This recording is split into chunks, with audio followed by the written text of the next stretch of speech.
radio signal from another world. Sir?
Welcome to Saving Star Trek.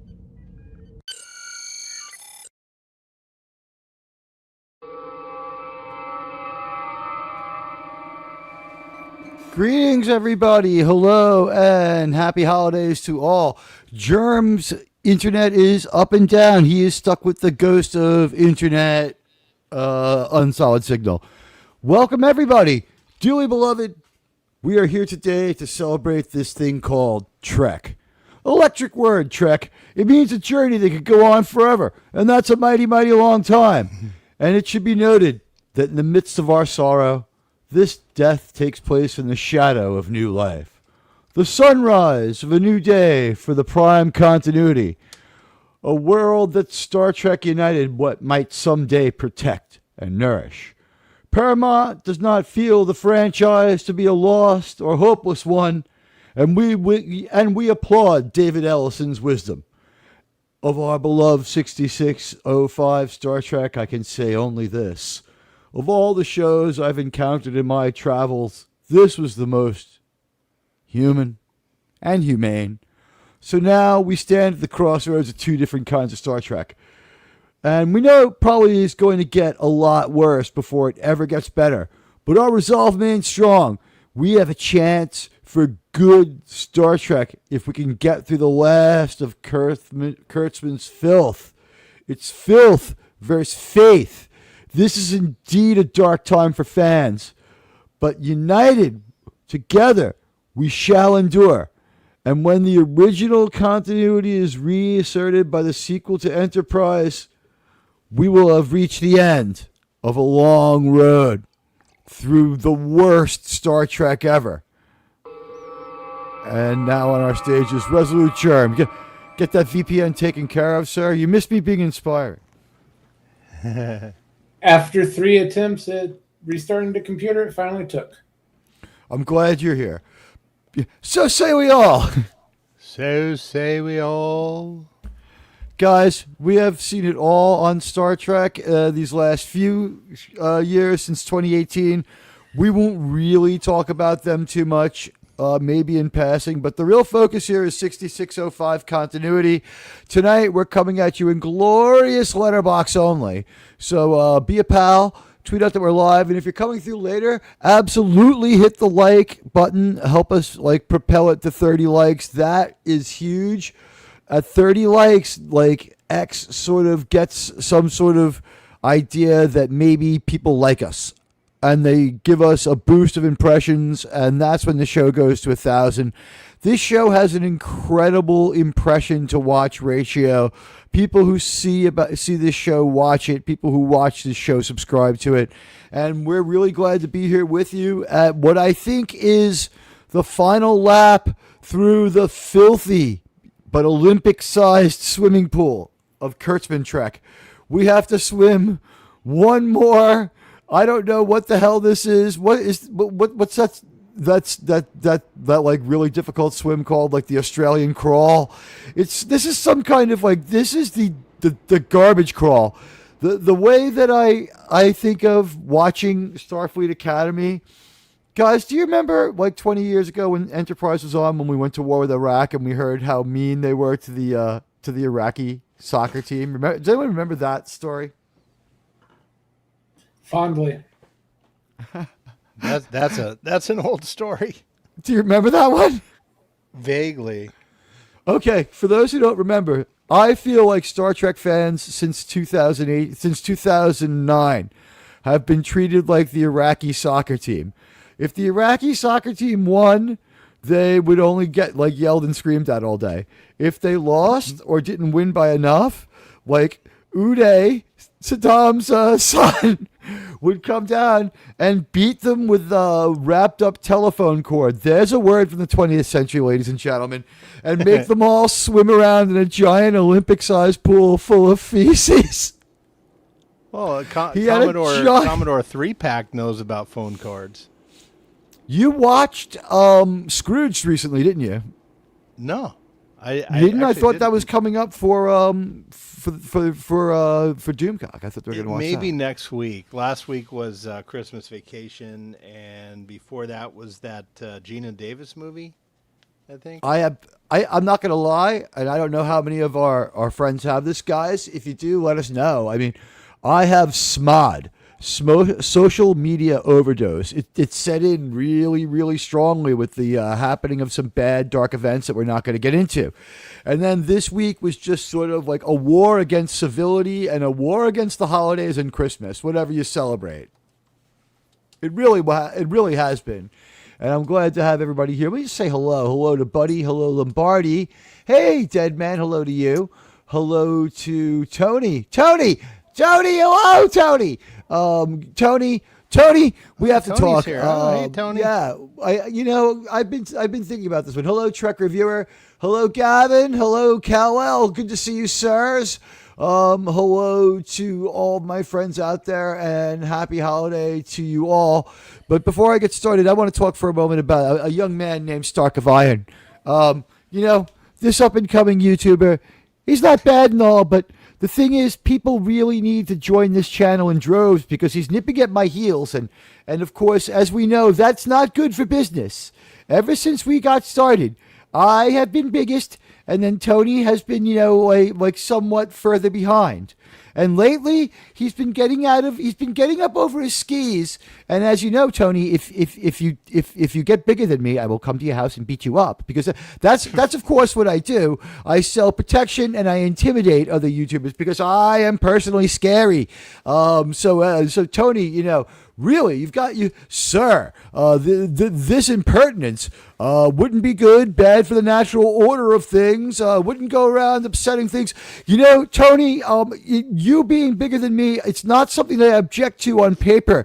It's just that it would be bad for everything. Sean, we're talking like if dolphins were monkeys here. Could you imagine? I prefer the blowhole over a tail. But what I'm saying here is we may be human beings with 8 million years of savage history on our hands, but we can stop today. We can get 2 or 3 people to subscribe to Admiral Teague for every person who subscribes to Stark of Iron. I'm not saying Stark of Iron shouldn't be big. I'm saying I just need to be a lot bigger. But you know what? Welcome, everybody. And congratulations on the growth, Stark of Iron. He really rubbed some Viagra on that analytic of his. Way to go, buddy. But I just gave you my little inspirational pep talk. The Ellisons are looking to possibly revive Star Trek on the small screen with United. It's nothing but good news. I guess the only bad news is it is now the idea has over-succeeded beyond the point we'll ever get the guy on here. But I'm saying, like, that's all right for me. That's him liking my tweets is good enough. I'll take that. And also, you know what? What's paying off right now is the new social media policy that Germ and Sean and JT mildly, just a little tiny bit suggested that I start doing back in spring.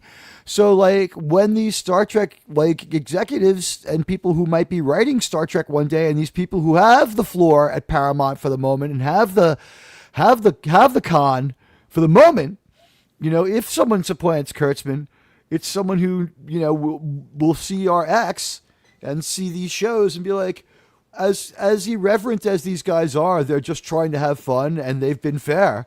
And what I think is one of the best signs is Sussman has navigated potentially very disastrous interviews that could have been very politically motivated and very politically sabotaged extremely well, without talking about real world politics, steering away from it, showing a self-awareness that I think really gives me hope for the future. All the signs for Star Trek United are good. They're starting to show up on CBS corporate sponsored things, which is good, and solidifies the idea that maybe they're looking to turn the page. And Shawn was right. All signs are that they think they can have a movie out next year. They could. If you know what, if you were willing to fire and forget the movie and be like, if it works out, great. If it doesn't, we'll move on. That would be fine. But tonight we're going to talk about TV Star Trek. Obviously, it begins where it ends, where it begins again, and that's with Enterprise. Enterprise, which was supposed to be about the beginning, turns out to be the end of our beloved original continuity, a time during which there was sort of a basement in how bad Star Trek would get. There were outliers that weren't as good as other Star Trek, but for the most part, it was really good Star Trek. There was, no real ceiling on how good a show could get per episode once the show found itself. Every show in Star Trek seemed to get lost in the previous show for a little while and then find its own way. It seemed to go that way over and over, except with Enterprise, where they have like a strong sense of self right away. But they have to shake off apathy, and they really have to survive the damage of two movies that fall with not even a thud, but a splat. A splat. So we've been heavily doing Enterprise. We'll talk about that one first, and we'll move forward. We have enough time to kind of spend enough time on every show. But we put out a poll first, and I'll ask my panelists what they think of our very controversial poll. Sirs and madams, there's a poll out there live for our audience, and it says, understanding it gets worse before it gets better, because, Starfleet Academy's on the way. Do you have faith TV Star Trek can be restored? Sir, yes, I've got faith, 46%. I'm proud of you all. It doesn't matter, no one cares, 8%. I had to put that on there. It was too funny not to put it on. And it's doing well, only 8% feel that way. We've got 13 votes. Sir, no, abandoned ship, 23%. It's fair. That's fair. Like, stream, see results. You're all wonderful people. Keep participating. Keep interacting. If you're coming through later, hype's good. There is no vertical stream tonight, so hype may not apply. We got 5 hypes. Whoever gave them to us, I thank you. And I thank you for your hype, sir. Sirs and madams, we have been through a long road with Enterprise. Such a very long and controversial road. Starts out strong with a great movie. Season 1, it seemed like the sky was the limit, getting better and better. It doesn't get lost in previous Star Trek shows. But Season 2, it's trying so hard and breaking so many rules so often, seemingly for the sake of breaking rules, that we get a confused sort of season that demotivates people.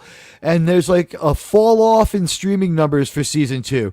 When Linda Park introduced our show, and that's that is the new intro for weekdays, by the way. It's not going to be the regular Star Trek intro. We'll go back to Linda's full speech, and we'll save that one as an incentive for the audience. But you know what? As we stand here between the crossroads of 3 worlds, reality, Nutrek, and a reassertion of the original continuity, plus a movie Trek that always had its own unique intellectual license that's not being used, and I do not think it's the Kelvin one. So you have 2 possible movie licenses. One, I think, will just be burned. One movie license will go to someone who will almost definitely be told they have to coordinate with the show people. The first people to have the movie license right now are the Spider-Man people. They might do a good job. The TV part of the franchise, it seems like the dial has spun around to, of all things, we're going to get that sequel to Enterprise. and it looks like we'll get our Romulan War. And I think that the time frame is perfect. Archer starting to fight in the Romulan War in season 5 would have been cool, but think of how far special effects have come. Good faith at Paramount. I think that these guys are much more capable of putting on a Romulan Civil War than what was going on. More than a match for poor Enterprise, shall we say, if we get the kind of budget we're looking at for United. What do you guys think as Enterprise ends and the possibility of United beginning for television Trek? Let's start with. Go ahead, Sean. I think they're not gonna be able to show the whole war, of course. I mean, you got a movie, so it'll probably be like a preemptive, kind of like in A New Hope. Okay, it starts off, it's established that there's a war going on, and this is the final battle, or something like that. Or maybe they're just going to go till after the war's over. Who knows? We have to probably. Here's my prediction. If you're listening, Mr. Sussman, here's my suggestion. Bond movie style cold open with a younger de-aged Archer or another character playing him at an early battle. Show the Federation not doing so well. Fast forward, more modern ships, a modern battle to end this opening sequence. A more contemporary battle. Now remember, you can't see the Romulans because we don't see them till TOS still. We don't know what they look like. So someone like Shran will be really important. And he will treat with them. Someone like a third party will have to treat with them. So by necessity, there will be an espionage story. Good news. These people have written espionage-style stories with a high degree of success in the past, and I don't think that they're about to fail us in the near future. And if they have to stream, if they have to go 4 episodes and then 4 more, they have shown a propensity to do that. So I don't know. I think that that the Romulan War, we would see a new point of view captain having getting the better of, but by no means beating the crap out of the Romulans and making them want to negotiate. And we would never see the Romulan negotiator. Maybe he never takes off the spacesuit. They say specifically, that old treaty was signed by Subspace Radio. The two parties never saw each other. Mm-hmm. So we can't see any Romulans. There can't be any ground combat. There can be space combat, and there can be person-to-person space combat or combat on a planet with no atmosphere and spacesuits. And we know they're humanoid. That wouldn't be canon killing. Anything beyond that, you can't do it. You can't do it. I was going to ask you, both of you guys. Let's say we Mr. Tonic. United. Let's say we get United, and obviously it's going to be ending with Archer as president. Which he won't be there yet. I think he'll be admiral at the beginning of it. Yeah, but what super I'm admiral. getting at is that I'm wondering if we're going to see the launch of the Constitution class Enterprise, and is that something we want to see? I want to see it in the last episode. The Constitution class episode Enterprise is launched with Captain Robert April, Caucasian Robert April, in command. A vanilla fella. Yeah. I would love to see that. I'm wondering if you guys would like to see that, or does that sound too member-berry? Actually, the podcast I listened to on with Dr. Trek with Sussman said that was the end point of the biography that he wrote for Archer, and he wrote the biography for him for Fermier Darkly in about 2 hours. But he did it with the idea of how Archer's life would continue in his mind, and that he ended it with him being seeing off the 1701. So he's there on the in the mind of Sussman. So you've guessed what the writer is sort of thinking. Would that feel too much like a member-berry, though? What he said was that McCoy was established to be the same age in that timeline by being in the adventure at Farpoint or encounter at Farpoint, so that he wouldn't be breaking canon, he wouldn't be breaking in-world rules by doing it. That's how he wrote Archer's biography. The thing is, that point is still 60 more years off, 75 more years off. Yeah. But yeah, Germ thinks it'll be member-berry-ish. I think it would be too, but I think we deserve it. I think we need it.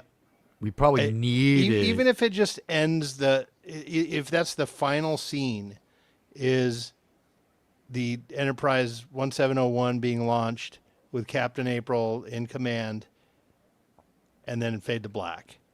I think it should be the first scene. I think it should be the very Yes. first scene It has of the to be first near the episode. end. No, do it in the beginning and then tell the rest Too of the much story in overlap. retrospect. Do it right up front and here's a thought. I mean, I'm not saying that this is the only way to do it, but one way to do it. Think of this: do it up front with an old Archer in like old age prosthesis, right? And then You don't in need his the mind- prosthesis at this point. That's true. But then he closes his eyes and our story begins. You know what I mean? Like we could start it there, and we could be playing the Star Trek theme from TOS, and then he closes his eyes for a moment, and we hear the Archer's theme, maybe some new iteration of it, and we use that, and maybe we could just, as I said, show like the Romulan War starting to swing in the Federation's favor now. We could definitely go back in time far enough to show our heroes. And Linda looks the same. And Jolene maybe wouldn't be there. Or she could be doubled. She could do some voice work for it. She doesn't have to show up right away. As she slowly decides whether or not she wants to come back to Hollywood. We could have a pretty good prequel sequence with a battle scene. And then, like I said, like in that one, like it goes a little more the Romulans' way. And then show it swinging in the Federation's favor in a battle much more recent, a battle, in the time frame that we would be in now, showing more futuristic ships. We would see, an NX class ship, and then we would see what the next iteration with the drive section and stuff. I don't know if we could do the launch of the 1701, but it is very valid. And it's part of this Archer's canon as far as the writer was concerned. He is still thinking more of something like a Journey to Babel-like sort of episode, and a Journey of Babel sort of like first streaming series, I guess, would be the way he seemed to be laying it out. That would be a lot better. That would fit more for after the Romulan War. And I think we need after the Romulan War, because with DS9 and then with the way Enterprise went, we've had a lot of heavy conflict in Star Trek, and I think we need to get away from that. You might be correct, but I want to thank the Dead Man for a $4.99 super chat. Thank you so much. He says, we need to see refit NX-01 with the secondary hull Drexler did. I have that model. I love that model. But you know what? Since we didn't play at the beginning of the show, maybe for the super chat, what we could do is we could turn loose Linda Park to thank the Dead Man and welcome everyone to our show officially. This one comes to you guys courtesy of the Dead Man. Here's the beautiful Linda. Incoming transmission.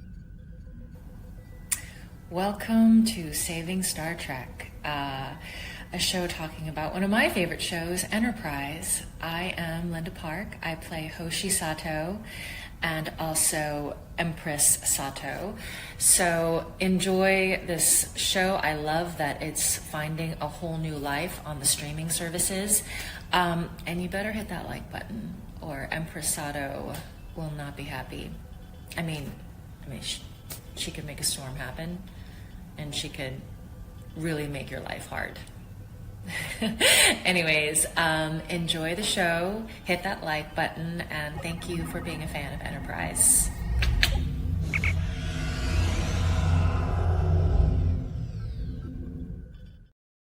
Thank you so much, the Dead Man. And a Trek reviewer, I don't remember the NX having the secondary hull in Picard Season 3. I think it was unretouched. Although, I got to say, I was wincing in pain in there. and grotesque. You have to strain to see it. I was wincing through that whole episode anyway. When they did that, when they went to the Memberberry Museum, I was like, oh, fuck you. It was as stupid as the memory store from, is it Thor 4? Thor 4? Which one has the memory store? It should be called the memory store. Oh, God. It's either Thor 4 or it might be in Doctor Strange and the Scarlet Bitch. We don't really do MCU here, but you know what? What a year. We started with the MCU for this channel. Well, really, we started with Snow White. What? Again, what a year. That Snow White movie. This, guys, welcome to the end of the worst year in pop culture and in entertainment. This was such a rotten year of Star Trek. I think it'll be a long time before we see a Star Trek year this bad again. Although next year could be as bad, but I think it, unfortunately for us, if you're right, Shawn, they want the movie next year, but the Kurtzman Trek goes until the year after next. The last bit of Strange New Worlds doesn't land until 2027. Ugh. Yeah. Sir. They can still choose to not show it. That's I think everyone's kind of hoping that right now. I think everyone's sort of hoping that the people from Paramount just like, you know what, we had to buy it, but we don't have to show it. It's garbage, and we're not going to show it. I do know this: you can't really hope to have a movie within 30 weeks of that puppet show. You need every minute of 30 weeks to undo the damage from that puppet show. Am I right? I mean, that is going to be. I mean, Snowdub would be a better person to hire for that one. Honestly, I'm not kidding. Yeah, for sure. You know what? I would love to see a Batgirl movie that made some sense, and it's just not going to happen. DC's a wreck. What we heard from James Gunn about James Gunn's Supergirl by James Gunn is that she's another filthy whore with cigarette butts and gum in her hair. I don't think it looks very entertaining. In James Gunn world, nothing, right? There are no admirable people, and everyone just snarks their way through it out of everything. James Gunn is like the pinnacle of what Kurtzman wants to be, and it's like if that's what you're aspiring to and you have no talent, you get Nutrek. Like all the edge talk and God's end. Is it God's end? It's like, shut up!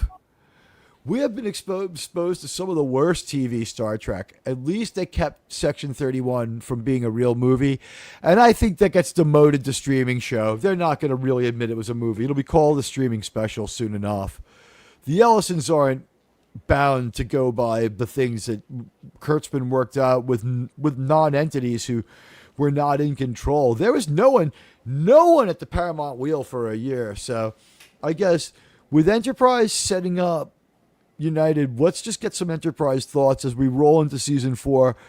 It started out great. Season 2, a little bit confusing. Season 3, season really redeems the show, but it's very controversial. A lot of people not liking the season-long arcs. A lot of people not liking the departure from episodic nature. Most of the episodes, if not all of them in season 2, need a really long and extensive, long for the time, a minute long best of that discloses everything about the Xindi War and the previous episode to get you oriented. And there's only a couple of standalones like North Star. Season 4 so far we're seeing they really are well set up to be streaming writers, because what they're doing is they're writing 4-episode arcs, 3-episode arcs, one after another. There's only 1 or 2 standalone stories in this, and we're just having one story sort of happen and then the next one happens. So when we go back to Star Trek Enterprise, we'll be doing The Forge, where we significantly reshape franchise canon. We don't change it, but we significantly rechange it. We preempt things. We change things that we thought were true. They're still true. It's just that there was a time not very long beforehand that they weren't true. And I guess the only problem with the story that starts with The Forge would be this. Are we to believe that in under 200 years, under one Vulcan lifetime, 100 years later, when we get to TOS, most Vulcans are doing most of this logic stuff and most of the mind melds and other things the way that T'Pol's mother takes up with it? Or is Spock simply a very strong Cyrenite? Like, is Vulcan still divided a little bit? Or are Vulcans so logical that once they see Sirac's USB stick, they're like, this makes sense, sirs? It's more towards that, but the feeling you given in the trilogy is that most of Vulcan is already like this. It's just the high command that is holding things back. They're the reactionaries. Precisely. Okay. I personally, I think that the Forge is a worthy 3-story arc, 3-episode story. And we're going to have fun when we get to it. It'll take 3 weeks and we'll watch one episode at a time, the way it was meant to be. And one of the things that encourages me is, though it has filler episode written all over it, it had its own stakes and wasn't too bad. Cold Station 12, the middle of the Soong augment story, the linchpin almost of that one. It gave us enough information and exposition and set up the final episode very well. Because really, what do we have but a bad guy waiting to be parachuted in on by Jonathan Archer? Anybody want to talk about like these guys and their suitability to be streaming writers? It worked out better slightly with Picard 3 than it had before, even though that wasn't great. Were you talking with the guys that wrote the augment story? Well, the Enterprise writers as a whole, as constituted in season 3 and 4, because we do have a passing of the torch from the main writers. They're not around as much. Yeah. They did okay, but that was 20 years ago. We can't make any assumptions. I would agree. I would say this, though. They did give us some pretty binge-worthy Star Trek. It's hard to watch just one of these episodes and not watch the whole thing right through. And we're not really certain how many of them, if any, are going to be involved outside assessment. That's true, but he can make phone calls. He can call the people from the Orville who are not working right now. They do not think Seth MacFarlane would be a dick about this one. He would not want Star Trek fans to be disappointed in him. He kind of sort of saved Star any Trek more than by we keeping already on life are, support. I guess. Yeah. What he did by And not he's continuing not the in- Orville. He can't continue to Orville. He's split between 3 rights holders. It's over. It's too bad. Orville, the motion picture, is probably the only hope for any more Orville. That's the only way to combine those rights, or some kind of streaming thing where you wrap it together. But it looks to be far off. He could work it out if he wanted to, but now it is a problem. It's unfortunate. What are you going to do? Disney swooping in didn't help.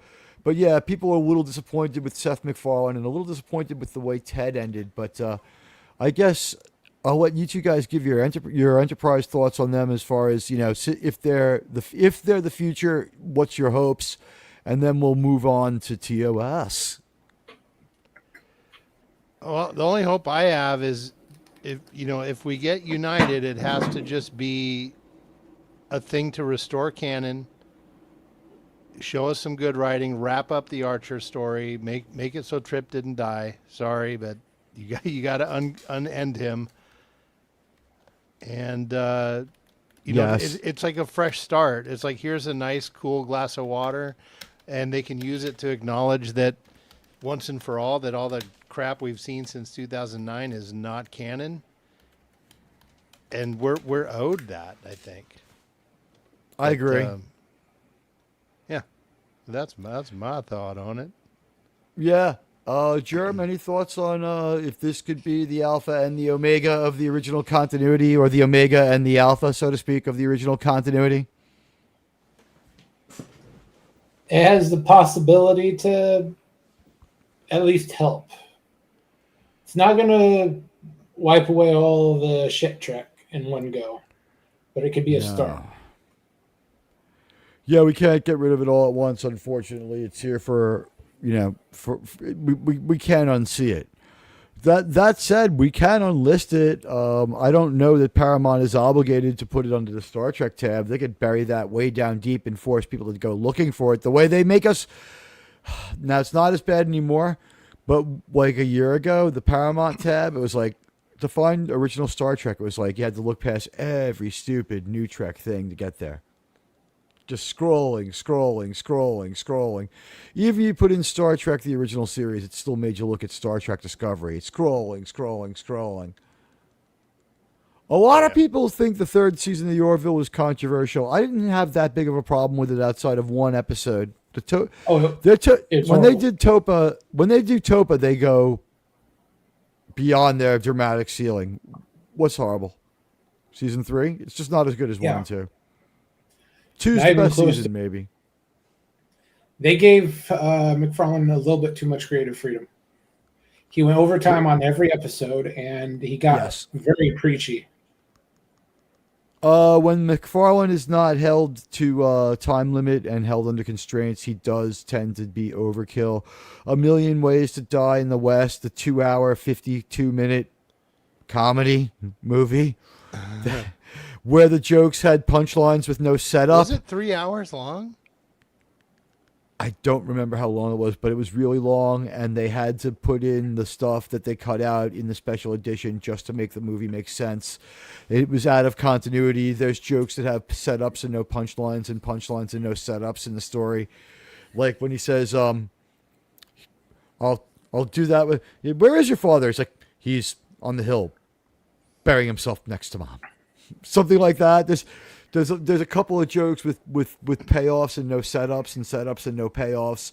Something happened. He got lost in the edit and lost in the writing process, and he overused Liam Neeson. For whatever reason, Liam Neeson not funny or compelling with his Irish voice. He's not. In the Obi-Wan show where he shows up, it's like, poor Qui-Gon, he's the only person who ever died from being gut stabbed with a lightsaber. And when he came back, not only is he heavy, he's the only person who aged while he's dead, but he got demoted from British to Irish. He's like, Obi-Wan, they're always after me, Lucky Charms. And like, I mean, I'm American Irish person, so I mean, I'm joking about this one here, but it was just so sad. He is not funny when he has that voice. What about Mila Kunis in American Dad? We don't get to unfortunately see her in that one. She's good looking. I guess it's a good case that you can meet someone at work that she's married to Austin Kutcher now. I don't know what to tell you on that one. But yeah, I guess moving forward, 60 years ago, September, but we're going to be celebrating. Everyone's going to go crazy, probably starting in January for Star Trek. And I think the most frantic celebration will probably be from Kurtzman as he tries to convince everyone that he still is in charge of Star Trek. I think that he will probably start the year on a huge downer with Starfleet Academy. Then he will give us another dose of his terrible poison with Star Trek Strange New Worlds. The thing is, Strange New Worlds wrapped. All of their filming is finished. It doesn't need to go on until 2027. Just end it now. What's this? I saw that Anson Mount went on a really bad rant about Christianity or something the other day. He was saying something about Christianity. I did see him doing it. Did he? I didn't read the background on it, but Let's take a quick look at Anson Mount's X. Let's see what Soy Pike is up to now, that madman. Okay.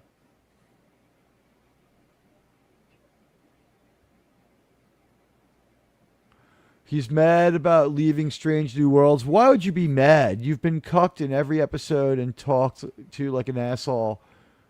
He's pushing one of his friends' X. That's nice. One of his friends' cameo, rather. That's nice. It's telling me I should follow Sirach Lofton instead. I think that's true. He likes the Tennessee Boobs football team. maybe it wasn't on X, but I just had heard something that he. I made it all the way back to November 26th, and it's only his first sign of Trump dementia syndrome. Let's see if his. You know what? Have you guys ever noticed this with some people? It's the replies that get them in trouble. They just have one crazy reply after another, and they can't keep it from being an insult or degenerating into like a crime. Oh, okay. So he's got serious TDS going on December 17th.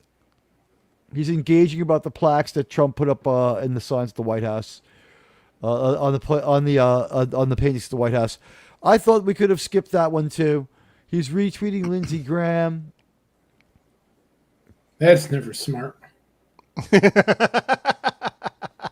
Your source it's material not. alone is terrible. He's retweeting Geraldo. He's responding to Geraldo Rivera. He's going after the DNC. Well, it's about time.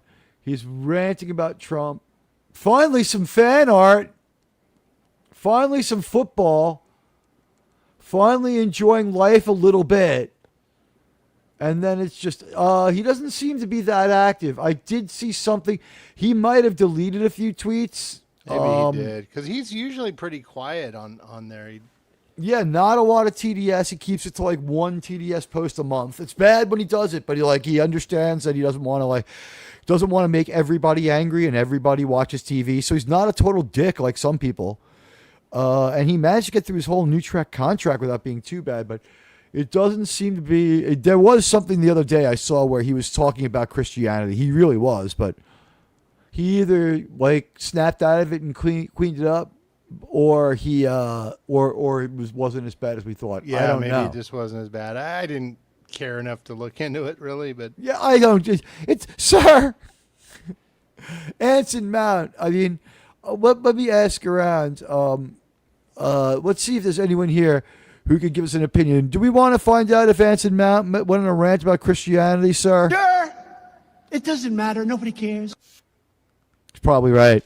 You know what? Moving forward, the original series, this show drops onto TV after being put on the development shelf for like what, 3-4 years? What is the cage? 62, 64?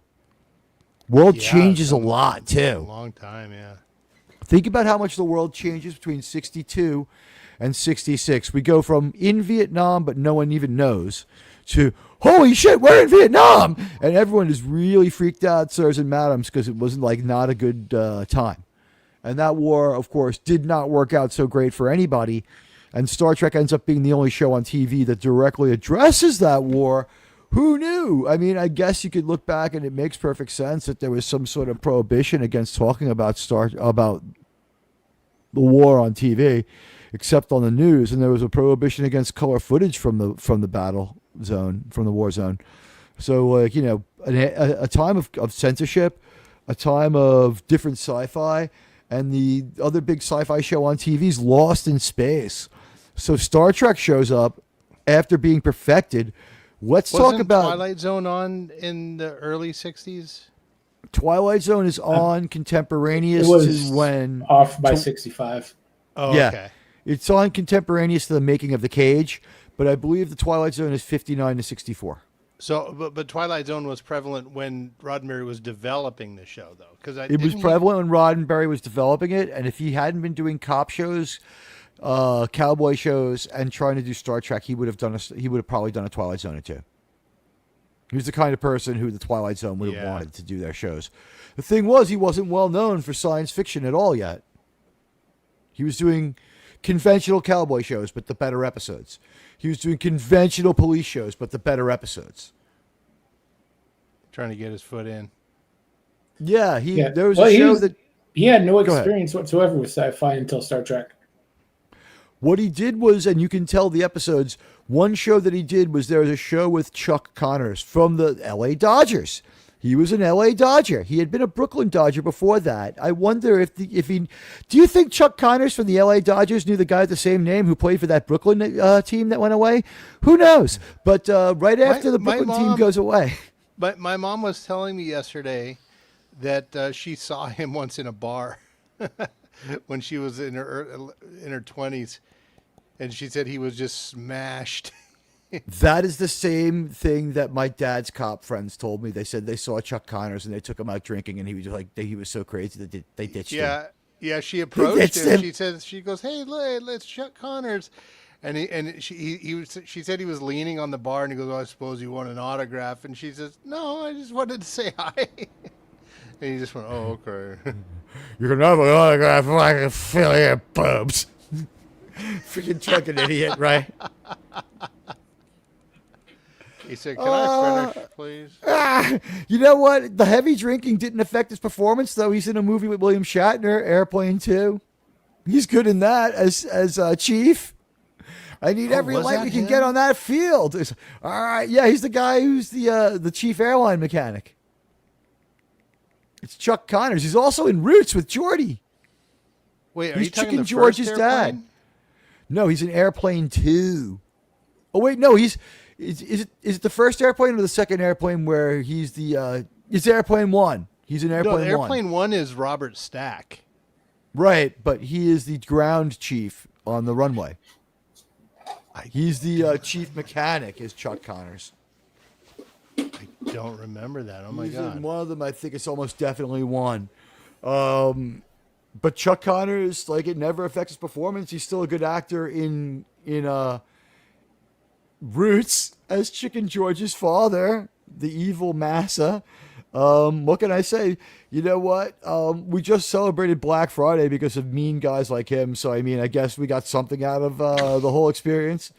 What? I mean, we have these seasonal holidays now, right? Kwanzaa's upon us in a couple. 'Twas the night before Kwanzaa and all through the house. Welcome, everybody. I'm Admiral Teague, and we're talking about TV, Star Trek's TV journey, as we talk about a little bit of the original series and other TV stuff as our year wraps up and Star Trek wraps up. You know, in this one continuity is about to give way to another.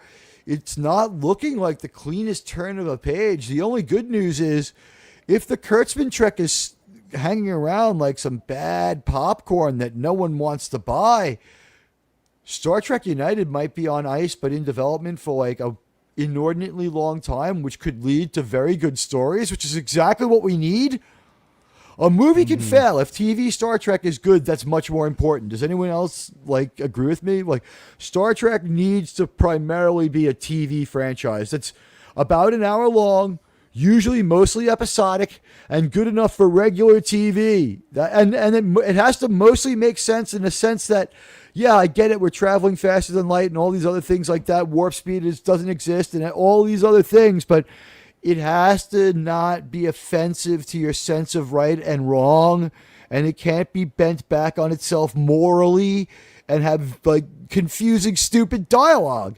If we just do Star Trek that isn't anti-Star Trek, which we've been doing, that will be fine to in harm reduction sense. But in this coming year, we're going to get a movie before the Kurtzman Trek ends.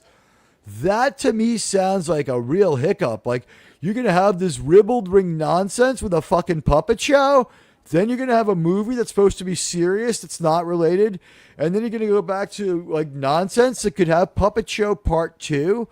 Guys, tell me what you think about like how we pass the torch, at least in the movie side, and what you see of the repercussions for the reestablishment of the original continuity through Star Trek United with this. Basically, we've turned the car off and it's just still running with the Kurtzman Trek. I don't see how they do a theatrical release, though. It would never make it money. They can't go that big of a budget. Spellbound by that too. Yeah. Well, they have plenty of money. They can go huge. I don't think it makes it to the theatrical release. That's what they announced, but I doubt it's going to get that far. It'll be another Paramount Plus release.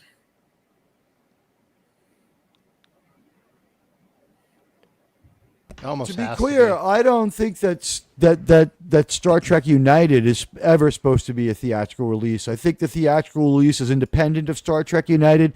The theatrical release is supposed to be a new Star Trek story with a new ship and a new crew in a time that we have not been told yet. What would I want? It wouldn't make sense. It wouldn't make sense to have something that fresh come out in theaters. You'd want it to be a Paramount Plus event to kick off a new series. Mm-hmm. You know what? Just do a theatrical release, like you said, but do it in 2027. Let 2026 be the year that you hold the Kurtzman Trek underwater until it's done. You know what, Fredo? Let's go fishing. Let's go fishing, Fredo. That's all I have to say about Kurtzman Trek. Maybe this year has to be a year of total damage control and harm minimization, and in 2027, Star Trek comes back strong with the 1-2 punch of a really good watchable show and a movie that people would want to see. Because in 2027, we have to send Kurtzman Trek to hell. I was going to, it rhymes with heaven, but I was like, it's never going there. and the mockery of God in that second season of Strange New Worlds, ridiculous. That whole show was disgusting.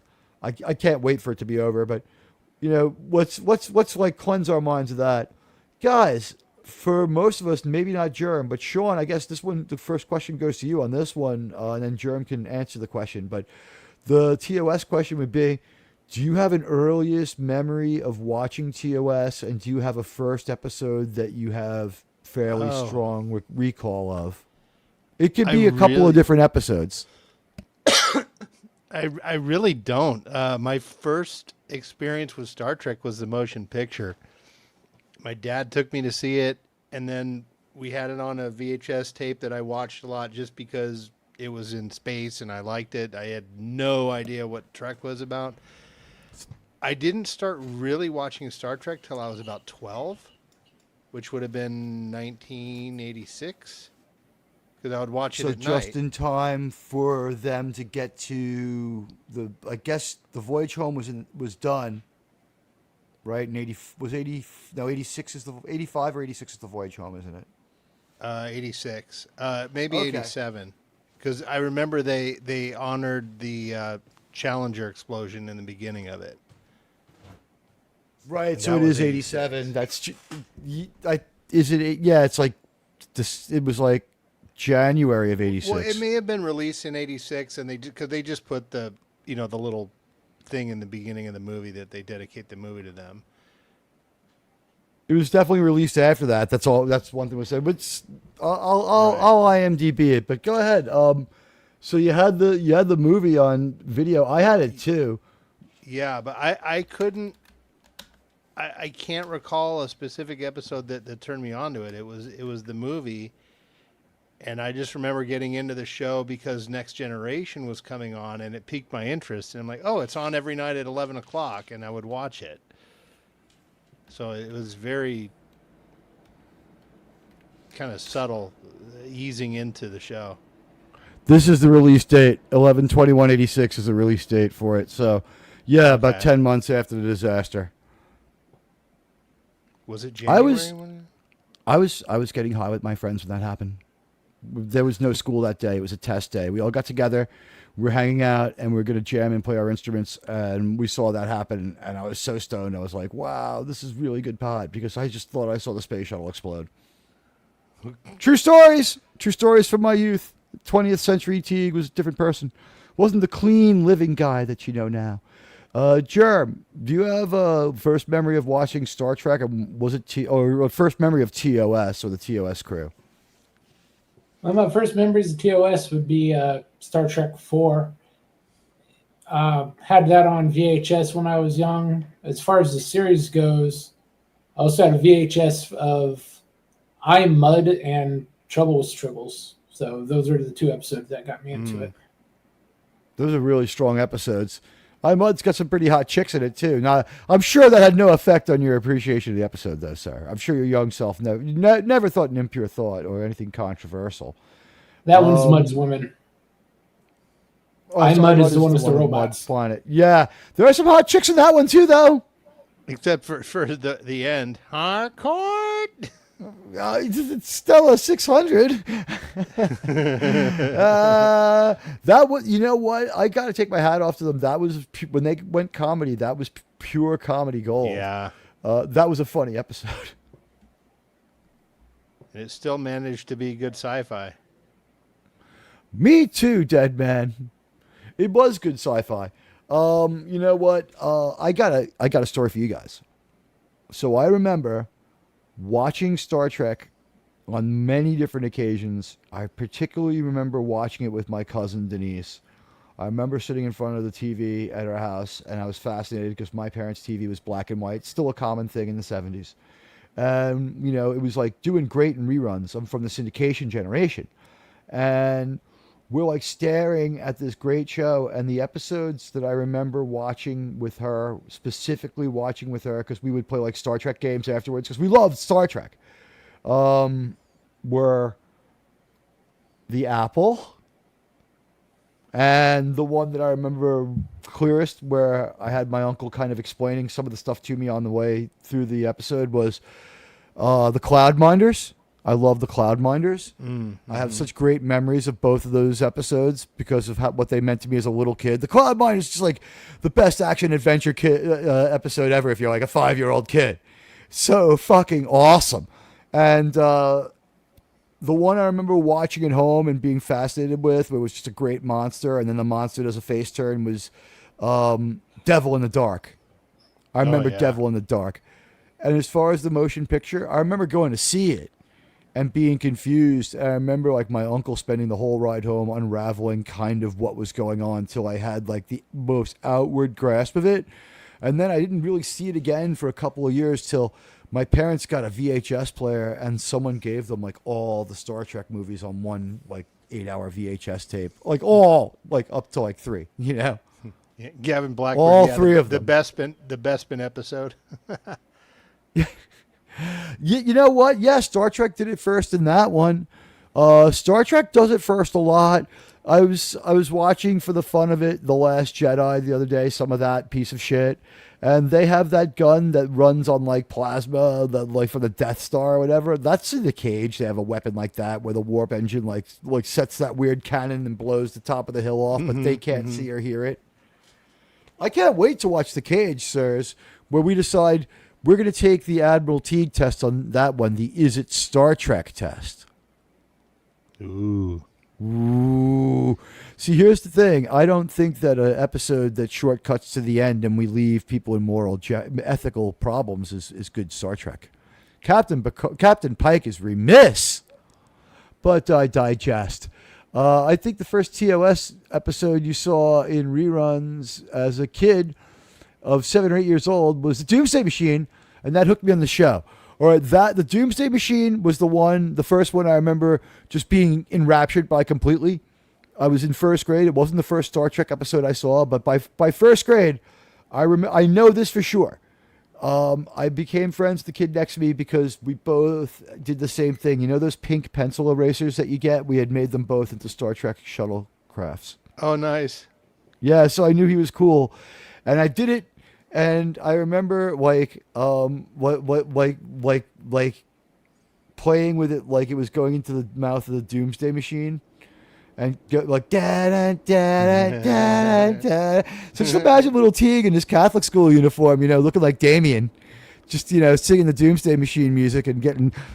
Now, Mr. Teague, sit down and shut up. You know, you're not House Slytherin yet, sir. But I remember that one really strongly. And that was the one where I was like asking everyone to explain more about it to me. And my father was like filling in the gaps. My uncle was filling in the gaps. My mother was telling me to shut up and watch the show. It was, like my childhood in a nutshell. Best TOS for the dead man was A Taste of Armageddon. I love that one. That's what war is, Anon. That's what makes it a thing to be avoided. But you've made it clean and sterile. So clean and sterile that you've had no reason to stop. We've had it for 500 years. I love that episode. Today. We may be human beings with 1 million years of bloody history on our hands, but we can change it today. I'm not going to delete anyone today. That's like Kirk. It might be the first computer he kills, but he doesn't logic it to death. He just like takes one of their weapons and like disruptors that thing. Yeah. And you know what? The Doomsday Machine primary weapon and the weapons of Amini R7, same sound. Oh, yeah. I love the self-deletion booths, though. The self-deletion booths are awesome, but we run into someone that we see again in Star Trek in Plato's Stepchildren. She plays a really cruel and evil person, showing range in that. But she is Barbara Babcock is Maya 3. They call her Maya, not Mia. And that also has a really hot Asian yeoman in it. She's really hot. She might be the same. She doesn't speak very good English, though. No, but it doesn't matter. She's doing one of the producers or something. Oh yeah. Do they bring that same chick back for by any other name? Is she the one who gets crushed by Sargon? Because is that the one thing? What's the one where they turn them into little styrofoam balls, or little styrofoam octagons? Oh, that's with the Kelvins. The Rose? A Rose by any other name, yeah. By any other name, yeah. By any other name. Yeah. By any other name. Yeah, it's confusing because we have 3 or 4 godlike alien civilizations. One builds robot bodies while they're in the forms of our heroes. That's the one that's got Dr. Pulaski. And I'm sorry, but Dr. Pulaski just not a case for marriage, sirs and madams. Just you look at Dr. Pulaski and she's beautiful. She does By Any Other Name and Is There in Truth No Beauty? 2 Shakespeare titles. 2 That is Shakespeare true. titles. Yeah. Or is the other one? What's that? I'm trying to think if the other one is Milton. Oh. No, By Any Other Name. And who knows? You know what? We'll argue that one further. A lot of Shakespeare titles in that, and a lot of Shakespeare. You know what? Star Trek can be a murder mystery once in a while if it keeps it under control. We have had so many mystery and wannabe police stories and crime stories in modern Star Trek. But when they did it in old Star Trek, I think it's season 1 where we get Anton Caridian and Kodos the Destroyer and all that awesome stuff with a pretty damn good actor who shows up again as one of the Organians and a pretty hot chick in The Daughter. And that whole story, like, it's the first time we touch on what if Hilter is still alive. And guys, you have to remember... And she's only 19 and Kirk's 35. You know what? The MCU is worse. How old is Scarlet Witch? And fucking Vision is played by 58-year-old now, Paul Bettany. 50 and 19 is fine, according to the MCU and Star Trek. So I think, who am I to argue? You know what? I am not here to say that it is inappropriate for a man to date a woman 30 years his junior. And in fact, I would like to test that. If there is a woman out there, graduated from high school in the last 5 or 6 years, wants to try it, we could give it a try together, baby. I would find it too annoying. Well, music has been completely horrible for the last few years. When I see people from today, they're wearing like when I see today's like college students, they're wearing shirts from when I was in college. So just be like, I had that Nirvana album when it came out.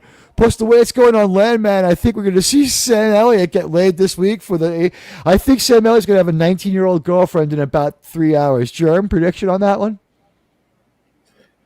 I would hope they have the class not to do that.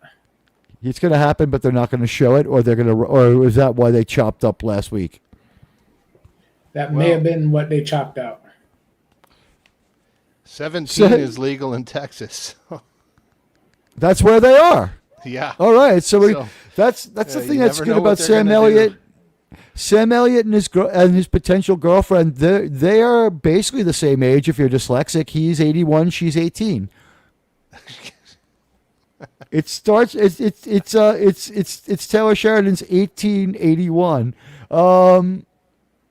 Give us your favorite TOS episodes, guys. I'm looking into the chat. Buddy says Balance of Terror is his favorite. That is great. It's a great episode. I remember how shocked I was the Romulans and the Vulcans looked the same. Dead Man was 7 or 8 when he started watching it, and it was TOS. You can't tell you what the first episode you saw is. What's the first one you really remember? I remember the one that I was so scared of falling from a great height because of both the Cloudminders and what little girls are made of. And I remember there was a chick there was a girl who was a classmate of mine that I thought reminded me of Andrea. And when we were in high school, she was still really good looking, from high schooler to high schooler kind of, I still thought she was really attractive. So when I saw her at the class reunion, still looking really hot. So I'm going to say that Star Trek really set me up to have high expectations. She was way too good looking for me to ever, even though she was unapproachably good looking. Remember Andrea slapped Kirk? I was like, kiss me. Now slap me. I mean, I've said that to women. I've had that happen. Dr. Corby ordered her to slap him. Oh, that's right. And then Kirk says, why'd you do that? And she said, because I wanted to. Which is the hottest thing ever. How much did you dig Dr. Corby being in Patton? Did he register in your mind as oh my God, it's Roger Corby, when he's like, we're going to have to call Patton to win this war. Dead Man with Yuletide greetings. Merry Christmas to everyone, says the dead man, and a Merry Christmas to you, and a Happy New Year, sir. Sir, thank you very much, dead man. We appreciate it. Gavin Blackburn says, you be from the valley. They have strange ways. TOS season 1, every episode is a banger. Every episode in season 1 is really, really good. Every episode in season 2, I don't know if there's not a good one, if there's a bad one in there. Season 3, there's bad episodes, but they're still Spock's like brain funny. in season 2? It's the first episode of season 3. Oh, okay. They bring back Star Trek and they throw that at people. The network was like out to get them or something. And buddy, thank you for being such a great mod. This year has been like a real pleasure. You have helped me through this one, and helped us have a better, more professional look going forward. I thank you. Hail to our awesome mod, buddy. And I'm going to have to call out now. So, all right, what's on your channel this week? We'll have Landman tomorrow at 4 p.m. Eastern, and then hopefully 4 p.m. Eastern or 4 p.m. Pacific? Oh, Pacific. Yes. And Critters 3 Monday? Yeah, Critters 3 on Monday, hopefully. I will be there. All right, buddy. I'll talk to you later. All right. Take care, everybody. Subscribe to Resolute Germ. His channel is listed on the homepage of this channel. And thank you, everyone, for joining me. There is no vertical feed tonight. We are going to landscape only for a while, although the way that raked in subs, and that's with a K, in subs, the way that raked in subs, during the week, Mars is going to stay a thing to feed the weekday show, and also like to keep our masters off our back. The platform, it can be pretty cruel. So, you know what, Sean, let's go with this one. Germ's not here. We don't know if we're going to get JT in time. JT had to call in a little bit sick this week, guys. Sorry. But do you have a favorite TOS episode? Yeah. My favorite is the Corbomite maneuver. In my opinion, it has absolutely everything that makes a good Star Trek show and good sci-fi. I mean, I'll go down. I was thinking about it today. We've got Kirk being an excellent commander and fair. You have him lending out the discipline when he needs to. And I'll point to the scene. Just guys, so you know, the Corbomite device gets referenced again in Enterprise Incident. The Corbomite maneuver is the one with Baylock and Ron Howard. Yeah, no, the Corbomite device is the Deadly Years. Oh, okay, you're right. Yeah, sorry. Yeah, he orders whoever. They were surrounded by Romulans, and he gets out of it with that one. Transmitting code in code 2. Yes. But we've got Kirk being a fair and stern commander. Cause like when Bailey says, "Oh, bridge to phaser gun," and he goes, "Young man, I did not say that." He's like, "I didn't say that."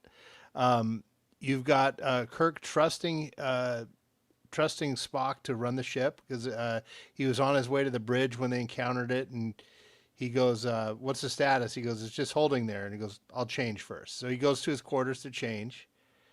So he trusts his crew. You've got exploration. You've got a good battle sequence, with, little to destroy the, it's not really battle, but, they shoot the phasers and destroy that thing. You've got meeting new life. You've got optimism. You've got the first instance of Bones, being his conscience. It's just got everything. It's got absolutely everything you can hope for in a Star Trek episode. And it ends on a positive and optimistic ending. So there we go. I could watch that one all the time. That's a great episode. I'm going to say number one for me is obviously the Doomsday Machine. Yeah.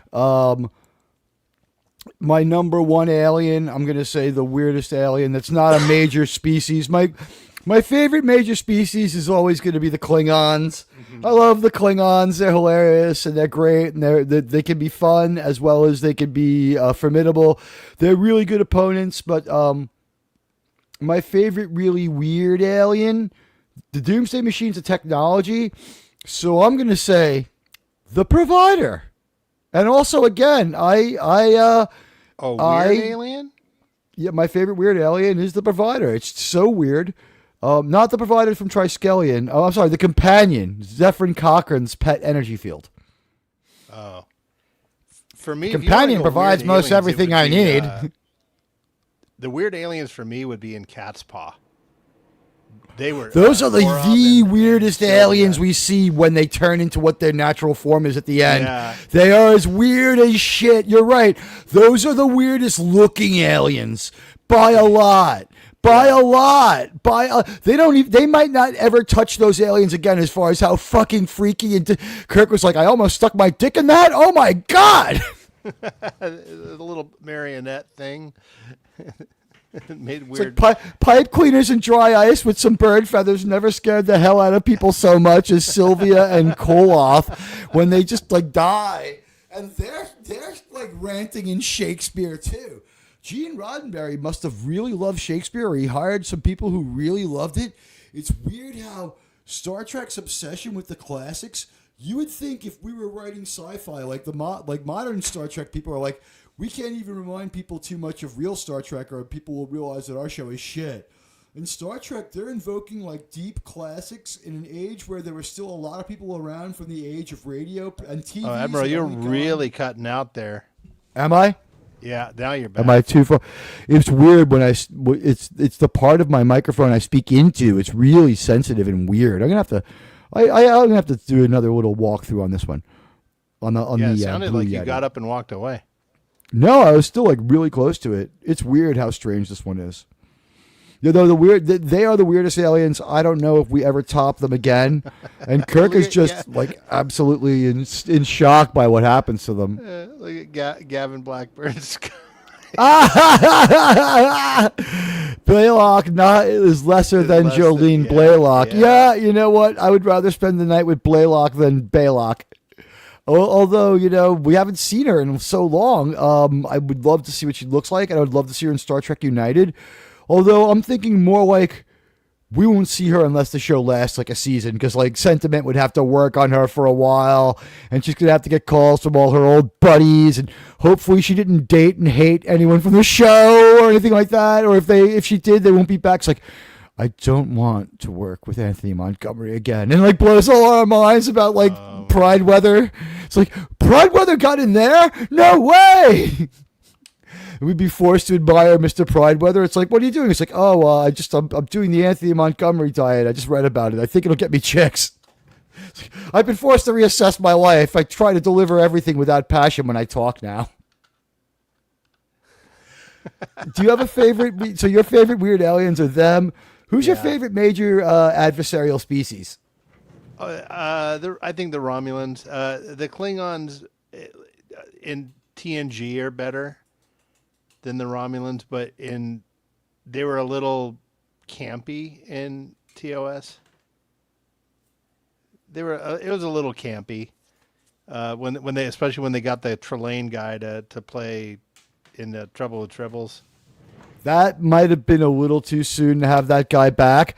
But then our other major Klingon is the bad guy for another major a whole sci-fi franchise in the form of I forget his name, but the guy from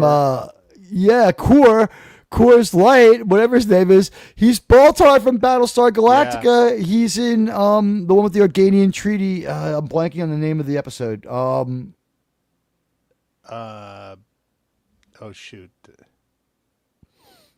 We have been so hyper focused on Enterprise that I think it's driven all other Star Trek out of our minds for a small degree. I haven't had time to like casually watch those original episodes. I forget the name of that one. Help us out, guys. The Dead Man. Thank you, sir. What would be an episode of TOS that you think is not popular but you like? Mine would be Wink of an Eye. That is a really good one. John Colicos, yes, is the actor. I'm trying to remember the name of the episode. Errand of Mercy. Aaron, thank you. I guess I'm going to chalk it up to being tired. I can't remember it. Come on, Sean. You went on many of it. You had to go on that Errand of Mercy to get into that frat in college. Yeah. Let's see. What is Dead Man's question? Is Is there an episode that's not the best TOS episode, but you just like it anyway? So I guess what he's saying is, what's like the odd one out that is like not well thought of that you like? And by the way, guys, just so you know, we're talking about this on Zestra in the week. I just want to repeat this for the Star Trek crowd. Sean and I, like, we seem the same, but if you think about it, like, I'm evil on the right side, Sean's evil on the left side. Yeah, right. Left. Okay, so go ahead. Mine's the apple. That's one that's dumb but fun. I love the apple. That's a good figure sex question. out. Yeah, that's a Or really the way to good Eden. question. Yeah, I like my space hippies. The apple is so much fun and it's dumb. Too dumb and almost unentertaining would be like Lights of Zatar. Yeah, That almost doesn't make it to entertaining. It still What's does. The one, what's the one where they encounter the alien that needs to touch them, and she's like a hologram? That which remains. That which survives. That which survives. That's right. That was a really good science fiction episode, and I think it was an interesting fucking concept.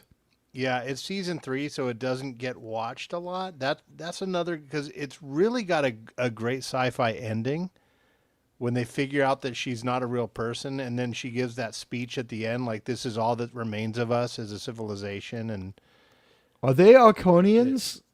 Is that a group we hear about again? Because there's several like Rome and Carthage like civilizations that were spacefaring that we hear about. Picard's all into them and stuff. It's like, it's an Arconian fertility god or whatever he has in his fucking cabin. Could be. Because they were like the dead man also loves the space hippies. Yeah, the way to Eden is actually pretty good. I know it gets a lot of hate and it's a meme episode for sure, but it's actually pretty good story. It's Ben Stiller's favorite episode of Star Trek.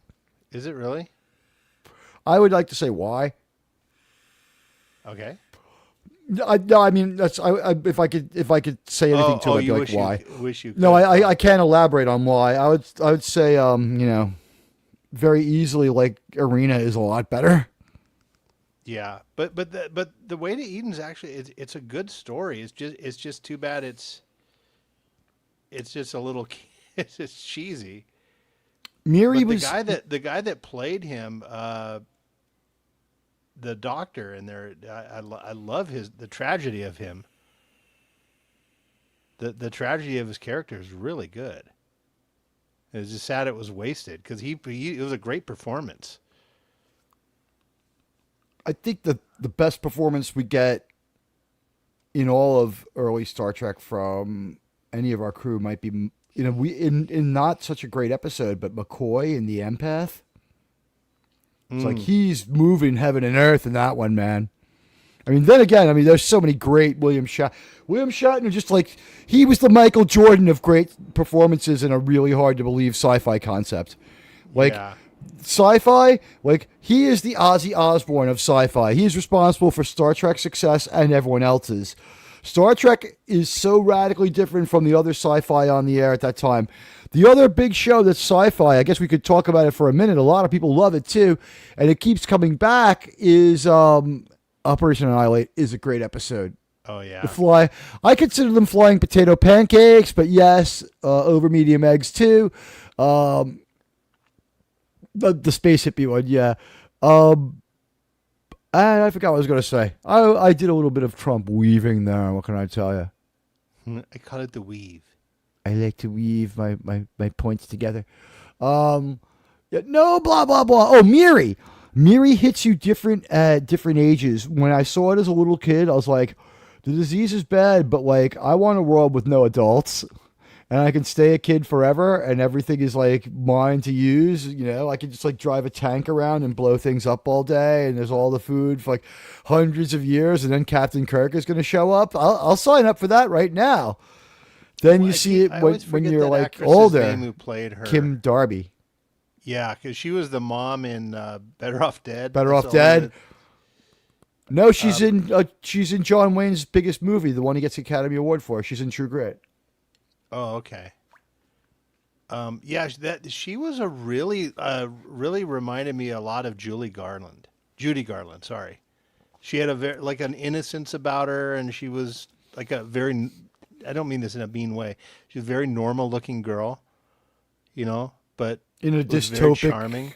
and really out of place sort of. Yeah, they didn't really push it too hard, but she has a couple of like similarities with both Alice in Wonderland and Dorothy. Yeah, I agree, Dead Man. That is true.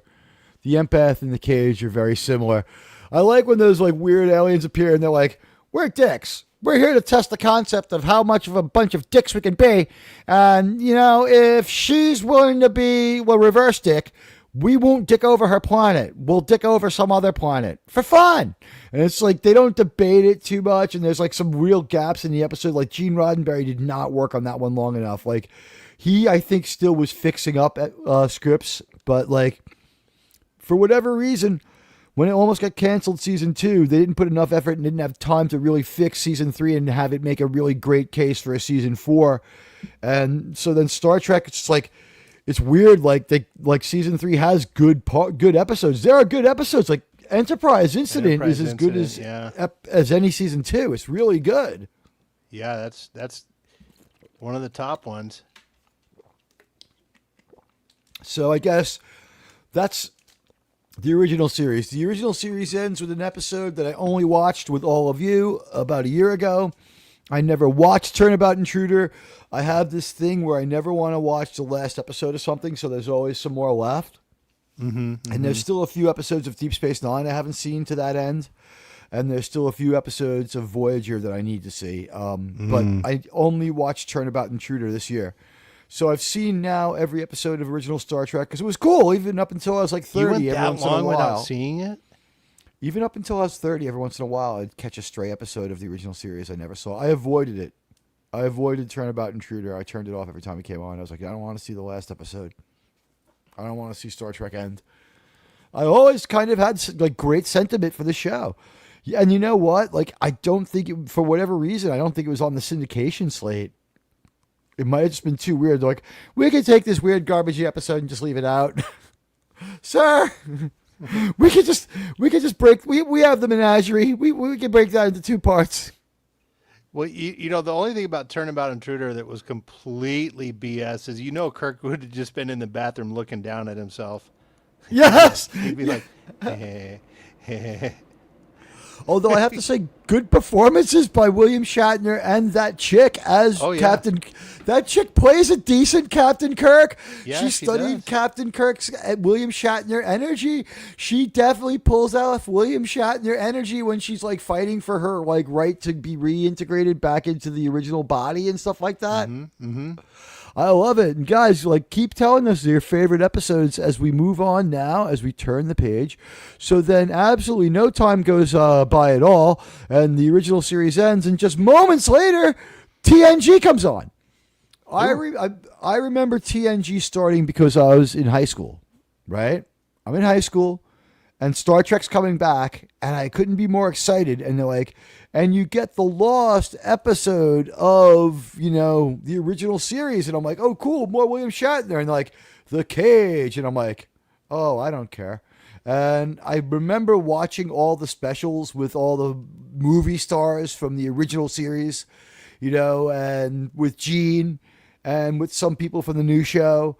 And I remember William Shatner introducing the Next Generation episode, and I remember DeForest Kelley being in it. Everybody was on that day, and that was the first time The Cage ever aired. And that was the first time that I remember it going through my head that maybe this was never meant to be on TV because it was so bad. It's so bad. The Cage is a fucking bad story. It's just a bad story. And the Dead Man is correct. TNG season 1 had some excellent Star Trek. It did. Lot of great stories that they didn't get to do in TOS. Yeah, they really were frustrated. Feel it. They were frustrated, and they had these stories laying around for a long time, and they did them as TNG episodes. And the thing is that they didn't have any money, and they went with their bottle episodes first. And so the TNG season 1 and season 2, they are paced slow on purpose because they don't have action and they're aware of this. They're making good TV. The soundtrack is a little weird. Season 1, a lot of weird synthesizer stuff. That's still the music from TOS. It's still TOS cues too.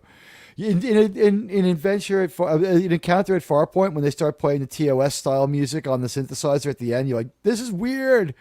It's not until they start scoring the episodes with the orchestra, with a symphony, that they get a lot better quick. I think that's season 2, right? Which works a little bit better, but is even slower than season 1. It was season 2. They started bringing in. They were able to. It needs it because it's even slower, isn't it? If I remember, season 2 is slow. Season 2 is like the ideas that they had for the original series where they weren't going to do them. They're like, well, we do have this leftover thing called Armus that could kill Denise. I mean, that's like what we said this a couple of weeks ago when we were talking about Star Trek and some of the weaknesses and whiffs. We had it was described in another podcast, not ours. Enterprise Incidents is the name of the other. It's a podcast. It's from Spotify and Apple. The guy said some of the problems with Star Trek, the motion picture, and these are some of the problems with Star Trek, the original TNG season 1. Guys born in the 20s who thought things were cool from the 30s and 40s, who went into their professions in the 50s, fought in the war in the 40s, of course, went in their profession in the 50s, and were hitting their professional peak and stride in the 60s, that were telling those stories in the 90s, which is why we have scenes, and I've said this one last week, and I got a laugh from Shawn, I'll say it again, it'd be like, Ilea used to like to dress up like an asshole and look at herself in the mirror. Would you like to dress up like an asshole too? Excellent, Jim. It's visual association and cues. Soon she'll be acting like an asshole just like Ilea did. Do you think in her assholeism there's anything that could save our ship bones? I don't know, Jim, but she sure is hot. Do you think the curtains match the drapes? I think you said she's a fucking asshole. She used to dress like Ilea used to like to dress like a fucking asshole and stand in front of a mirror. Would you like to dress like a fucking asshole? Because she has this weird flapper girl look, and also in Naked Now when Denise Crosby goes nuts and goes to her cabin and Data answers the door, it's like, first of all, it's shades of Scarlet Witch and Vision. It's like she's going to have her like electronic boyfriend. It's like, what is he but an awesome vibrator, like fully programmed with an AI? I mean, every woman wants and needs like a boyfriend like Data, and we will. Once they develop that level of android, there will be no more humans born after that. After every woman get a Soong type android. It's like, go beat up my old boyfriend. It's like all of a sudden, like a 30-year-old version of Brent Spiner like walks over to you. It's like, oh wow, you look just like, oh, what are you doing? It's like, stop, and just like throws you like across the street, and it's like the second floor of a building. Oh, once there are Soong type androids, the first chick to get one of those, I feel so bad for her ex-boyfriends. Well, they didn't even need. They had the holodecks. They didn't even need to. That is true. You can have all the things that the holodeck janitor has seen. My God, he has seen more of Riker's DNA than Minuet. Don't turn on the black light in there, man, just for any means. By the way, did you know it finally dawned on me? You know why Minuet looks so familiar, and I just couldn't thread the needle? It's Dr. Olivet from the first 5 seasons of regular Law and Order, the criminal psychologist, that hot chick. Oh. Remember her? The really, really hot chick who was like the criminal profile. She was the criminal profiler. She's in Law and Order the first 5 seasons as Dr. Olivet, the criminal profiler. I saw the episode the other day and I was like, oh my God! Like it finally dawned on me. It took forever. And I was watching those at the same time. So like, way to go, Carolyn McCormick? Is that her name? But she was great in that episode of Star Trek, and great when they brought her back again. So, good callback for her. And TNG was, I remember watching the premiere and being completely underwhelmed. And I had Star Trek the motion picture-itis, where I was like, This reminds me of the vaguely unfulfilling feeling I had as a little kid walking out of the motion picture where I had to have everything explained to me. This story didn't really have an end. It just stops. There's no bad guy. Groppler Zorn's the bad guy. No one kills Groppler Zorn. I mean, that's not traditional TV. They come at us, and Gene Roddenberry's like, I'm not allowed to be on the movies anymore. I can't do my vision of the future on the movies. They told me I'm a TV guy. I'll give you TV. And I mean, you look at it now.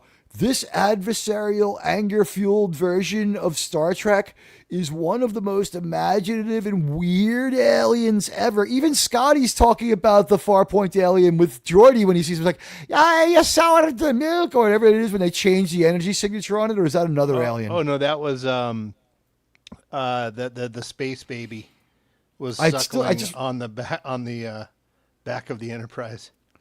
They love those creatures born in space in the first couple of seasons of TNG, don't they? Oh yeah, like Xeno whales too.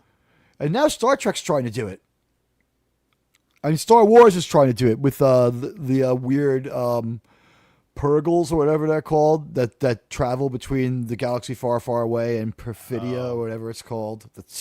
We get Ass Holka season 2 coming soon, guys. You know, there's the franchise in much worse shape than Star Trek. That's what I don't care about her at all. Usually I would go to bat for a while for like a Rosario Dawson. It's like, oh, she's nice. She's from New York. She's okay in Kevin Smith movies. But no, fuck Ass Holka. It's the stupidest show. It's better than a sucker.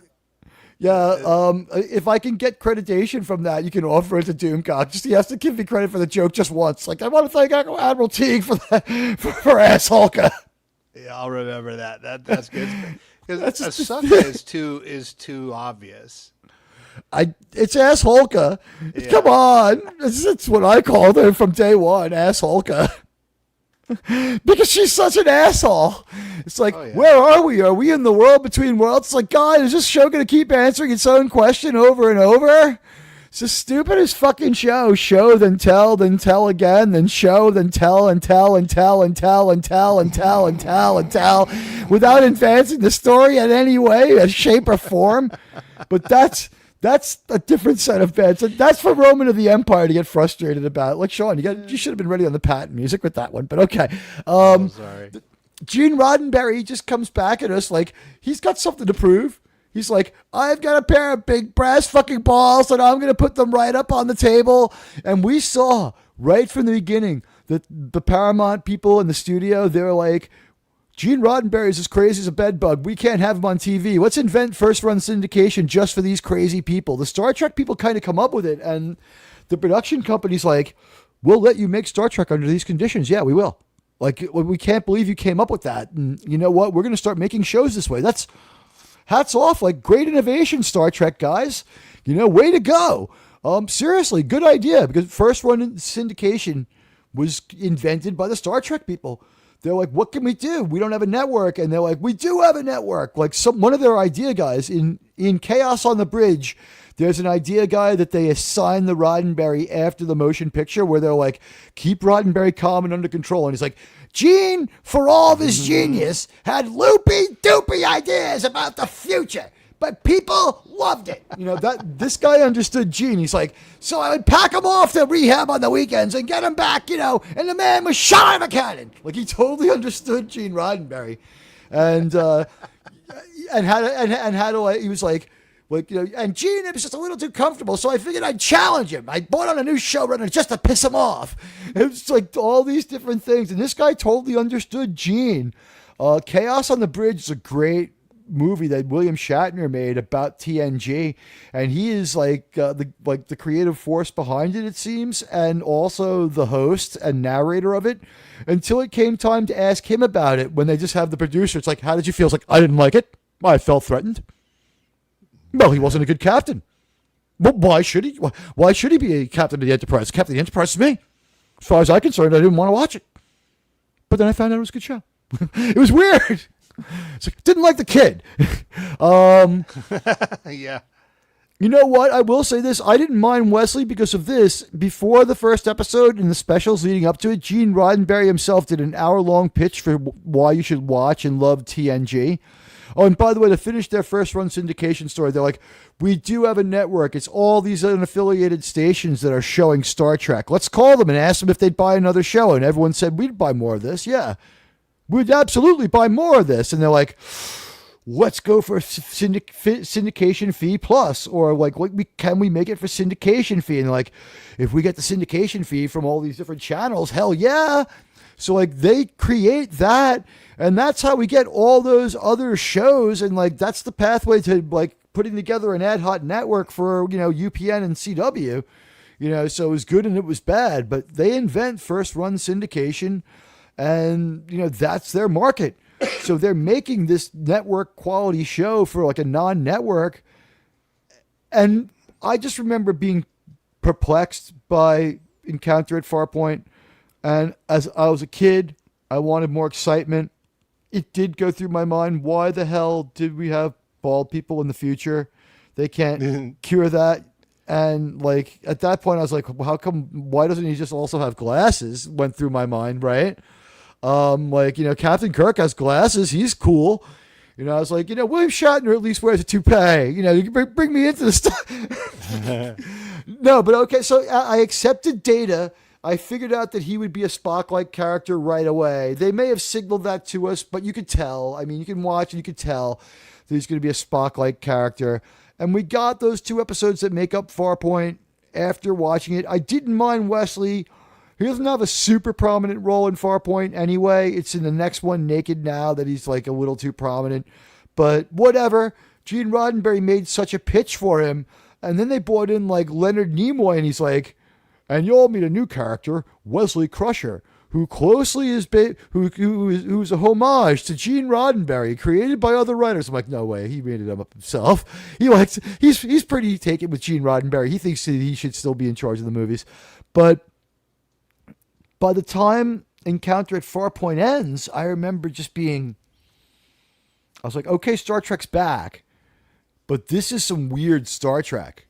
This is like, they did everything they could. I kind of understood that they were teasing all the abilities of their ship, only to not do saucer section really ever again. One at a time, I think. Yeah. And then the only other thing I remember is I was just like, it was so underwhelming that I had a chance. It was a good Star Trek-like story, but it was so underwhelming that I remember being like,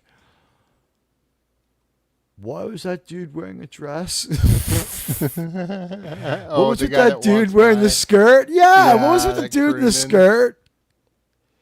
Yeah, I have no idea. Oh, wow. Buddy has a great trivia for us. 39 years ago tonight, William Shatner hosted SNL and told the fans to get a life. William Shatner has never held back. You know, what did he care? He had a new hit show with T.J. Hooker that definitely didn't have anything to do with Heather Locklear being smoking hot. That was just about the fact that he was on the show. That's why I watched it. I mean, I watched it for 2 reasons, yeah. But thank you, buddy. And you know what? That might have been to get 39 years ago tonight, we 85. He might have been, or 84. Maybe he's getting people psyched up for another Star Trek movie or publicizing the one that was out. Probably doing publicity for Star Trek 3. But that's Universal, not Paramount, so they wouldn't have helped him out. I guess it's because TJ Hooker was a Universal show. But honestly, the one thing as we looked at the Next Generation, I guess, because we have 2 other Star Trek shows to kind of talk about. We do a lot of talking about Enterprise. Next Generation, I guess after season 3, it's a different show. They have the best, most thoughtful bottle episodes, but season 2 was like the bottom of the bottle, to coin a phrase for episodes. Like, we were never going to use this story, but let's cobble something together. Is Symbiosis in season 2? It's like the highlight of season 2, right? Maybe. Is Up the Long Ladder season 2? No.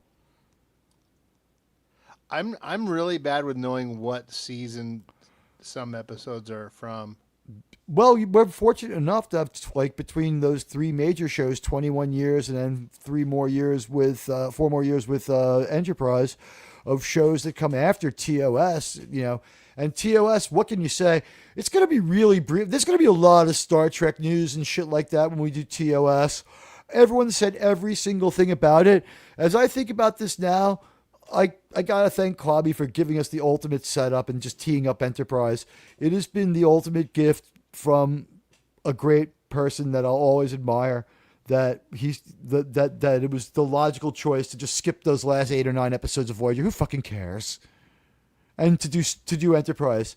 Enterprise turned out to be the most impactful thing to happen to my YouTube career, to this channel, and it's going to be the most impactful thing in Star Trek if it's the show that brings back the original continuity. And I think it will be. I think that we'll have a movie.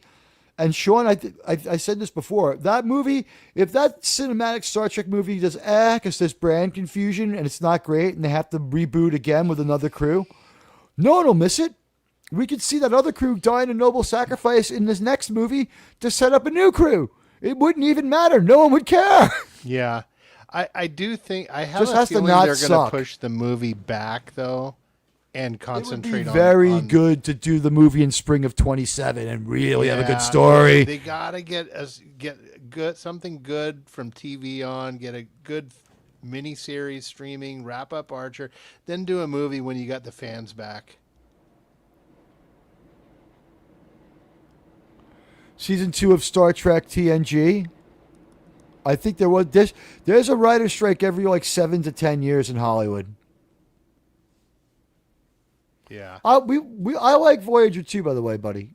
I am a fan. It could have been. I think maybe that might have been what he was on there to publicize. I just don't remember.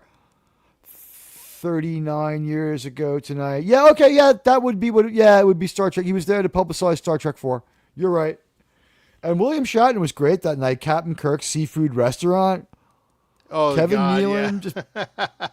just blowing lines left and right. Dana Carvey is Khan, though. Oh, yeah. Yeah. He came in there to give him a bad restaurant inspection. When Hollywood sends us their cons, they're not sending their best anymore. They're not sending Ricardo Montalban. They're not sending Dana Carvey. They're sending Benedict Cumberbatch. They're sending Christina Chiang. They're criminals. They're augments. And some, I'm assuming, are very good people. But seriously, no. That was a great SNL. And the other one where the other skit, the TJ Hooker skit was hilarious too. Was he his own musical guest?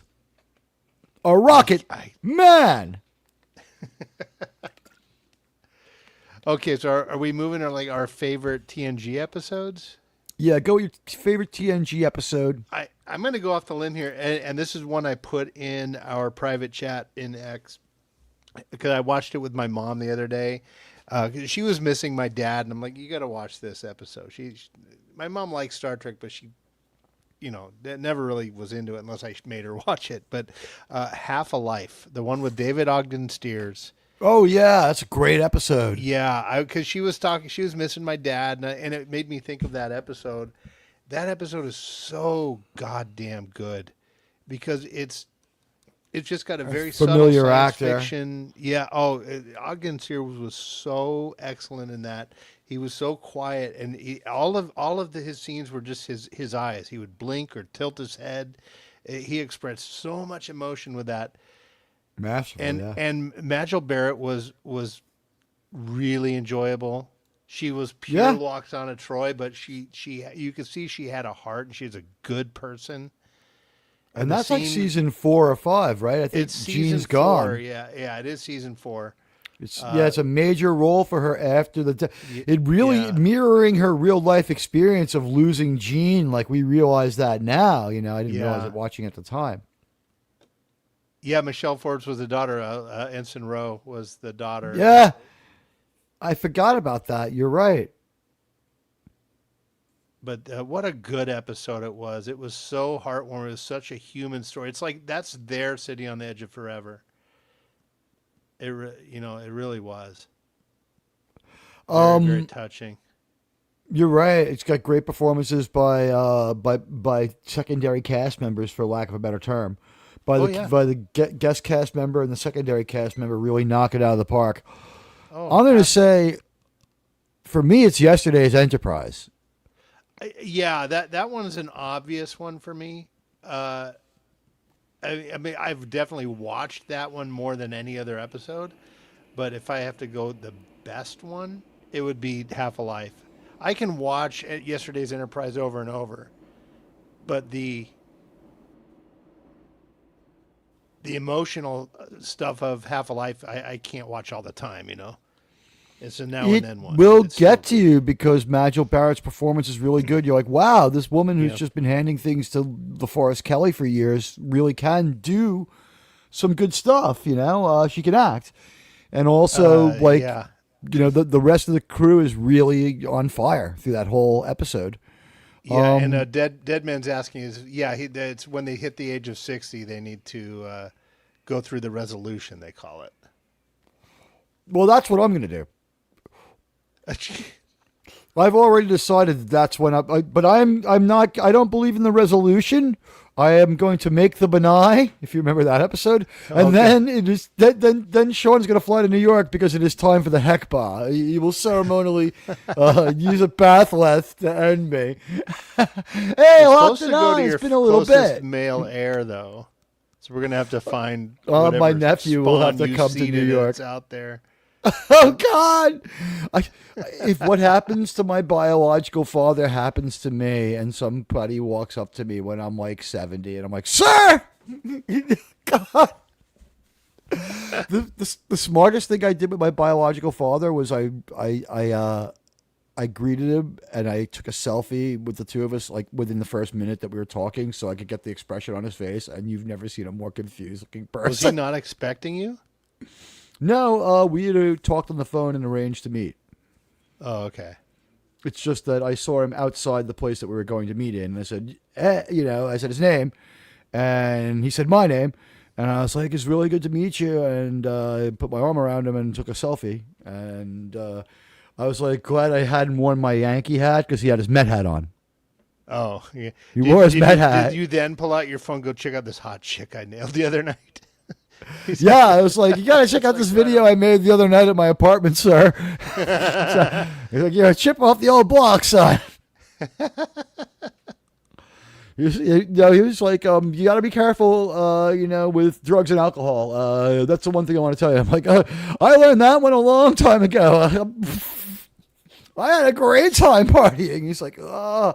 And then he told me the story of how I came into this world, and I was like, I'll take a double, please. Like, are you sure you're not an alcoholic? And I'm like, that is 3 drinks worth of a story, man. That is a crazy story. Like where, like yes, the details? I know where. Yeah, I know the details. I was conceived in Las Vegas. It was my dad's birthday. I remember asking my mom. She goes, "Have you ever figured out that your birthday is about 9 months after your dad's birthday?" I'm like, no, I never thought of that. Thanks for the visual. They love each other. Come on. Yeah, I know. Yeah, it was funny. Yeah. I got the make of the car, so to speak. Okay. Because I was like, was it at least a nice car? And I was like, I'm guessing drugs figured in. And he's like, there was drugs and a lot of alcohol. And I was just like, the most stunning story is just like, I went out one night and this chick just dug me and things happened. What am I supposed to do? And I'm like, holy shit, you sound just like me. Because that's been my excuse all my life. It's like, this just dug me. What the hell was I supposed to do? Now I have sex with her? Cause and Effect is another good TNG episode. That's a great one. All Kelsey right, Grammer would have been a great captain in a series. He would have been. He would have been.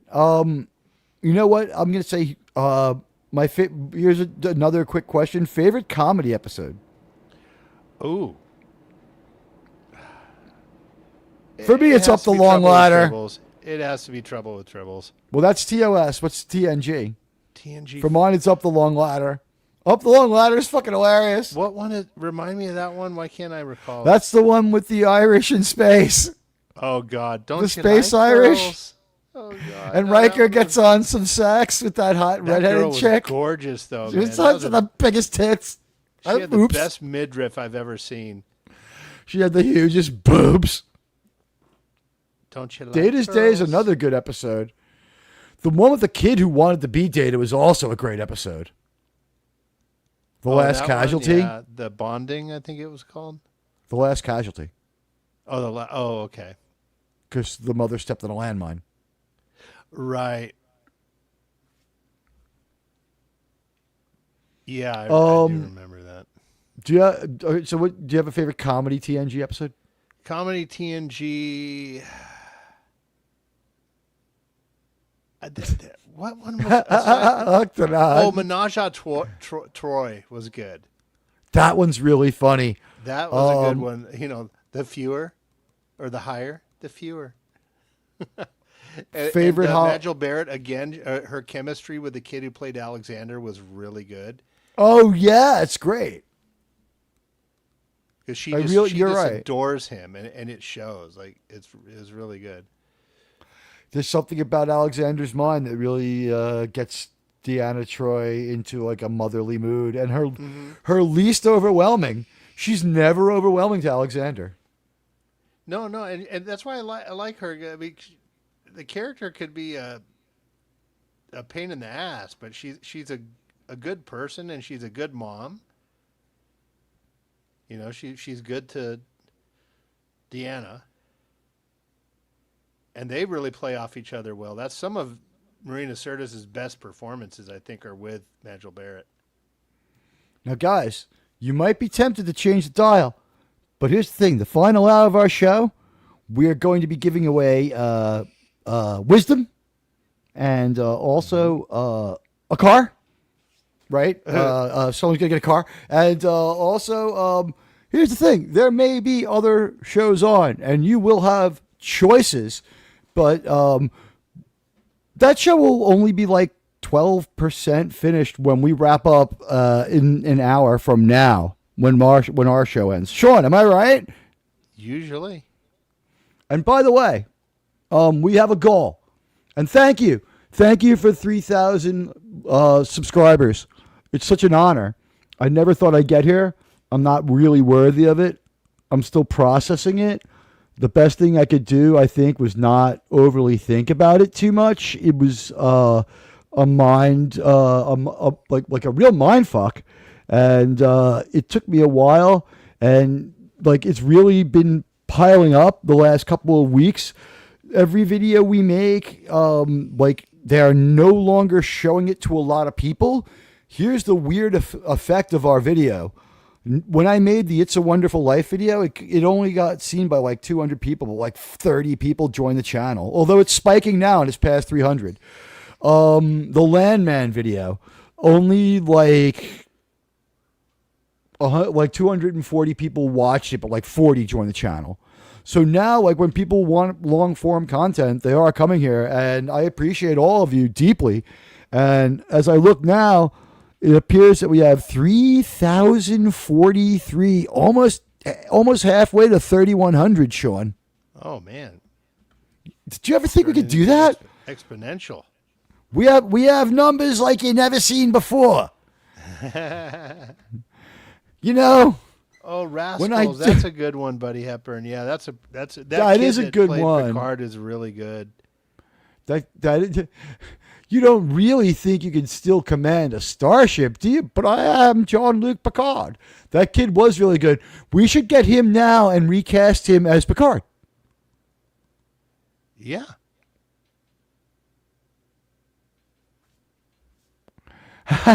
We're here because you wouldn't want to be anywhere else.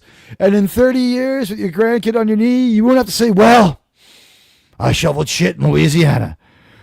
You can say I fought with Admiral Teague to save Star Trek. A channel is a team. It views, reviews, watches, and campaigns for better Star Trek as a team. You are the best led, best fed, best equipped team that we could ever have. We will go and advance from victory to victory. We're going to take the enemy and we're going to grab him by the belt. We're going to grab him by the belt. We're going to punch him in the nose. We're going to punch him in the nose. We're going to knock out their teeth. We will be victorious. And if we do not win, will no one come back alive? Carthaginians defending I the was city on it that time. were attacked by Way to 3 go. Roman legions. Arab women stripped Yeah, them thanks of for their everyone for being here. tunics The and their chat's swords and lively. lances. The soldiers lay Everyone's naked in got the some sun. good points. You guys are the best. You're hanging in there with 2,000 us. years ago, I was here. Although I This am match will not be quiet, so postponed. forgive me if I'm quiet. Yeah. What can we do? What can we tell you guys? We're doing our best here. I took Mom to the airport today, and it's an hour and 20-minute drive. So I was up early. They have airports in Texas? Yeah, we got a couple. Since when? You'd have to tell me more of this interesting place.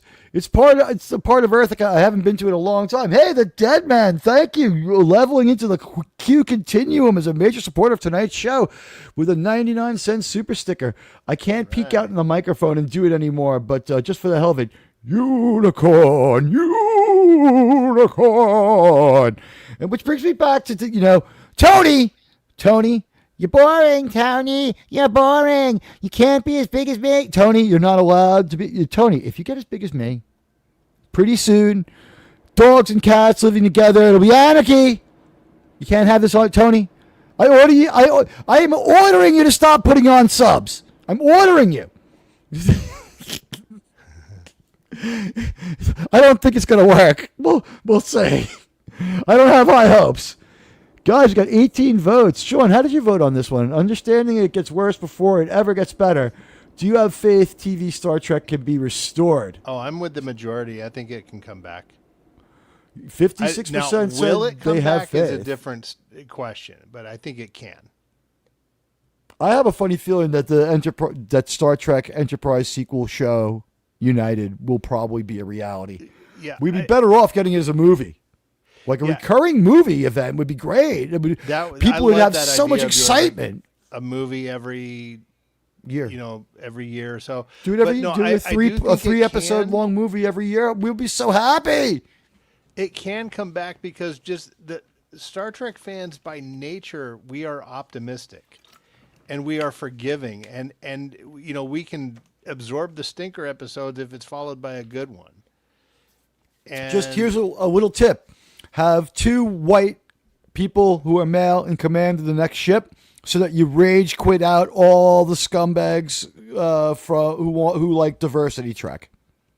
Yeah, go with the people that we don't need them ruining our good time. Merchandise and models and go to cons and get autographs and stuff.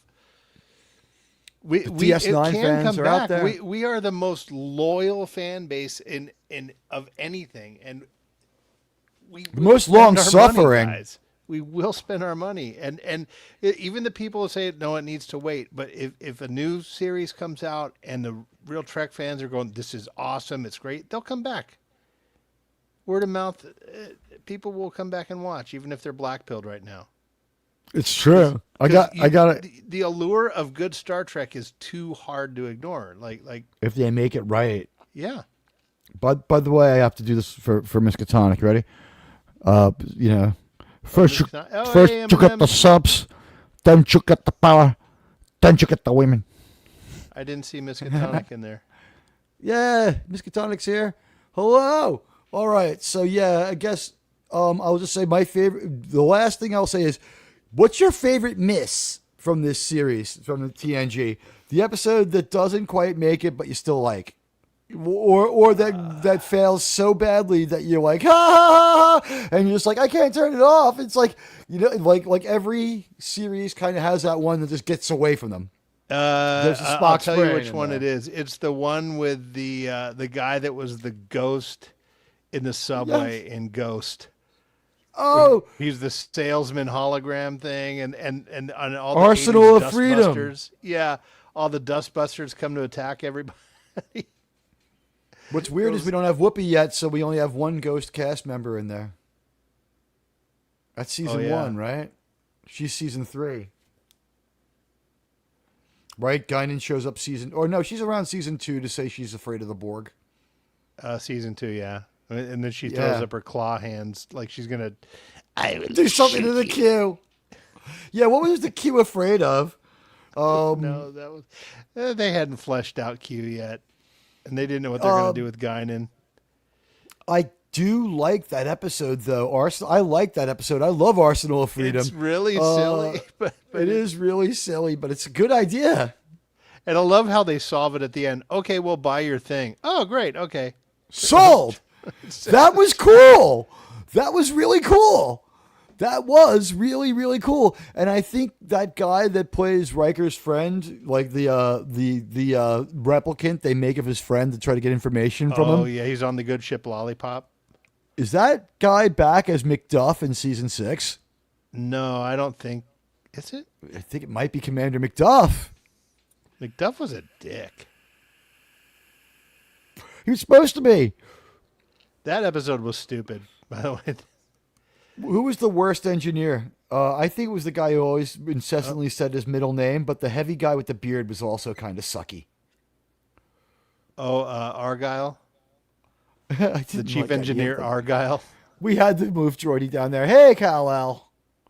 Says, soup subpar rosa. Yes. Oh, yeah, that God, might be the worst one. That's really horrible. bad. Oh, that's not, I can't even enjoy that. You know what's a bad one that I enjoy? This is my greatest miss. It's enjoyable, but it's kind of a miss. They go to the place where everyone runs around 7/8 naked, and it's Gene Roddenberry's absolute fantasy land. It's like, here we engage in whatever kind of pleasure we would ever want, and we only kind of wear clothes. It's just like, this is the kind of place Gene Roddenberry would totally love. Just don't step on flowers. And they're gonna kill Wesley, so they're good people. Yeah, they're gonna delete Wesley, so we like that, you know, like we got no complaints there. But then what was cool was the godlike being was recognizable as technology.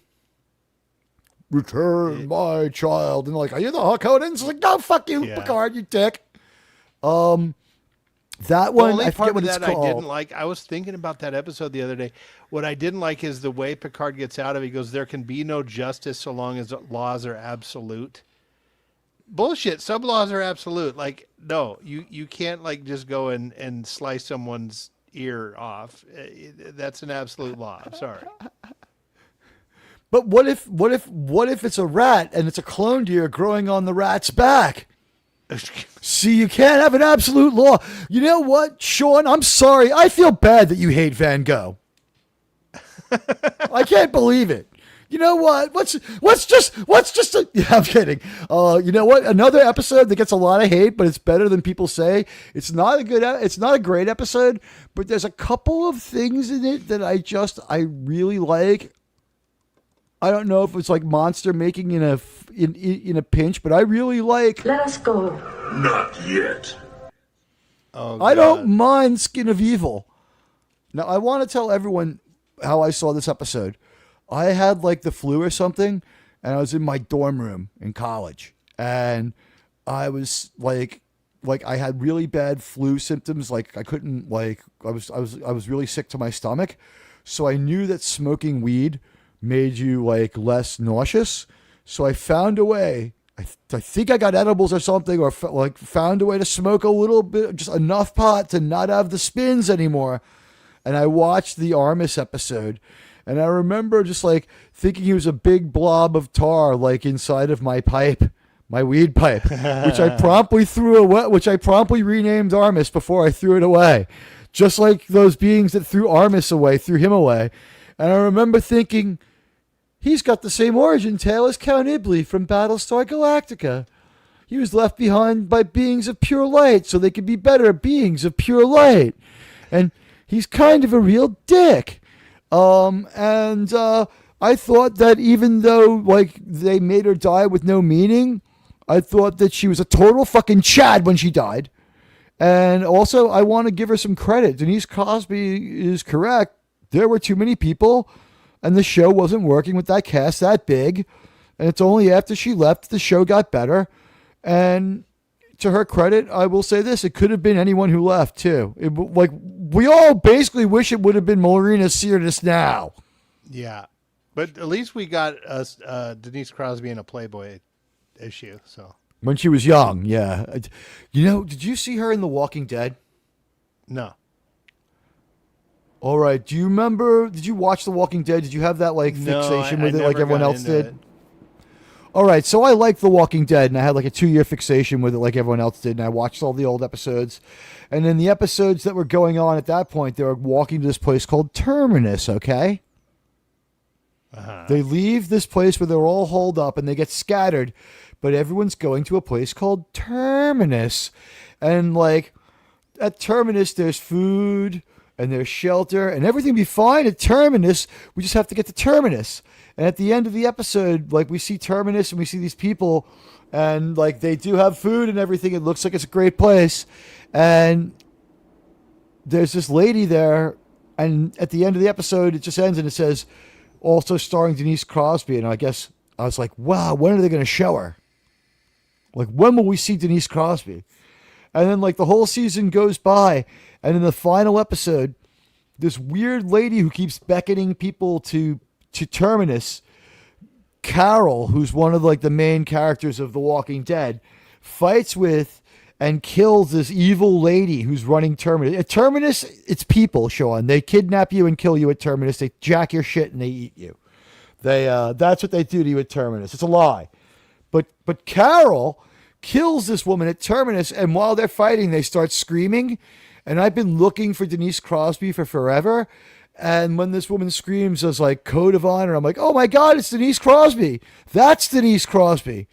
And she is now completely unrecognizable. She's had way too much plastic surgery and she's big. Really? She's big. She's big now. But I did not mind Armus so much. Yeah, she's unrecognizable. That's why she gets no work. It was weird to go see Pet Sematary and see her be in a movie. She was good in that movie, though. Might have contributed to that movie feeling a little like TV. That movie did not get a lot of love till after it was like it was on video and cable. That movie had to grow on people. Yeah, everyone likes the comics better than the show. The show is still going on though. That like you can't kill that franchise, and it's not quite a zombie either. Like it's fair. Like people are still liking it. They just slowed it down, and like now there's just like when there is a Walking Dead, it's a little bit of an event. They sensed what they had to do. So yeah, like The Walking Dead's okay. So moving on from TNG, I'll just say I feel, and when we talk about the movies, we'll talk about this more. But the last and only ending I needed from the TNG cast is All Good Things, and I'm good with that. Mm-hmm. I'm good with that being the end. Yeah. I don't want to see them again. I don't want to see any of them again. I don't want Brent Spiner to play one of his descendants in the new Star Trek franchise. I don't want to see Captain Picard. You know what I think would be a nice touch for the Star Trek movie, or to really orient us? I think I've said this before. Some point at the end of that movie, when all the stuff's resolved, you're not your member berry, but your indication of where we are at, because star dates and stuff, speculative, and uniforms will probably be different. How about this? It's like, we just received a bulletin from Starfleet.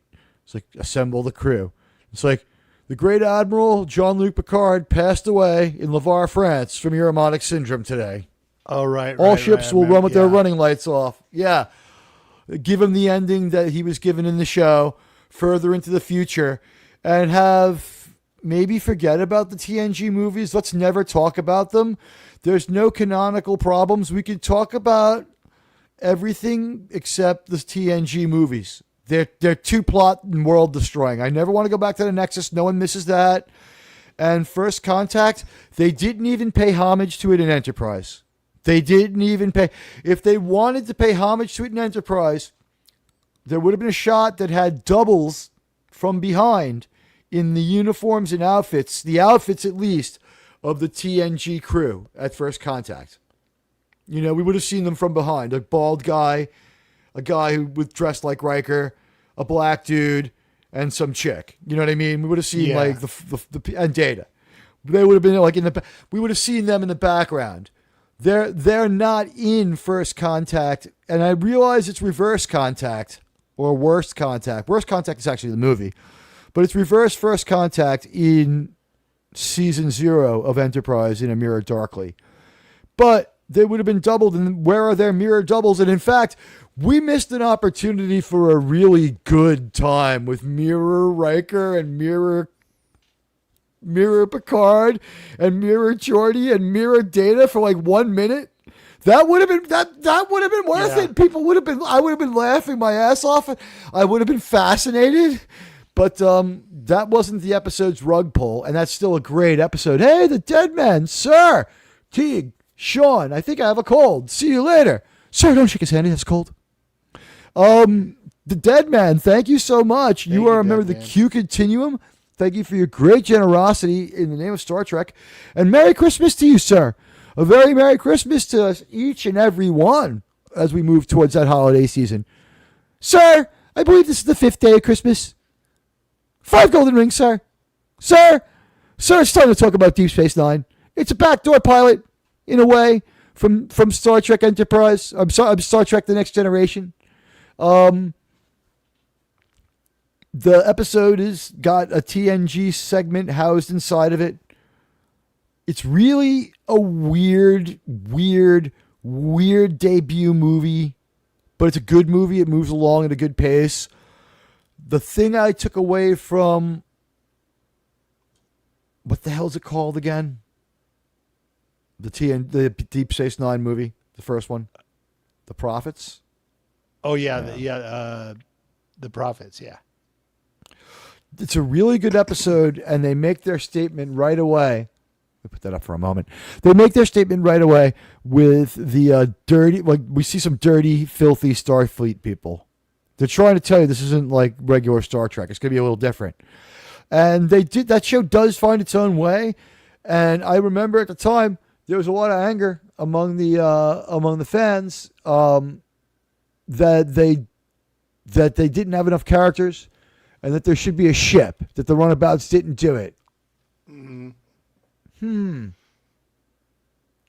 Maybe the Borg didn't. Well, they don't interrupt it. They we don't know what happens without the crew being there, because the Star Trek time travel means that if they went to the past, that means they'd already been there. So it always goes that way in the Star Trek universe, to paraphrase Captain Kirk. So I would think that would be the rule with Star Trek time travel. If you've gone to the past, it's okay because you've already been there.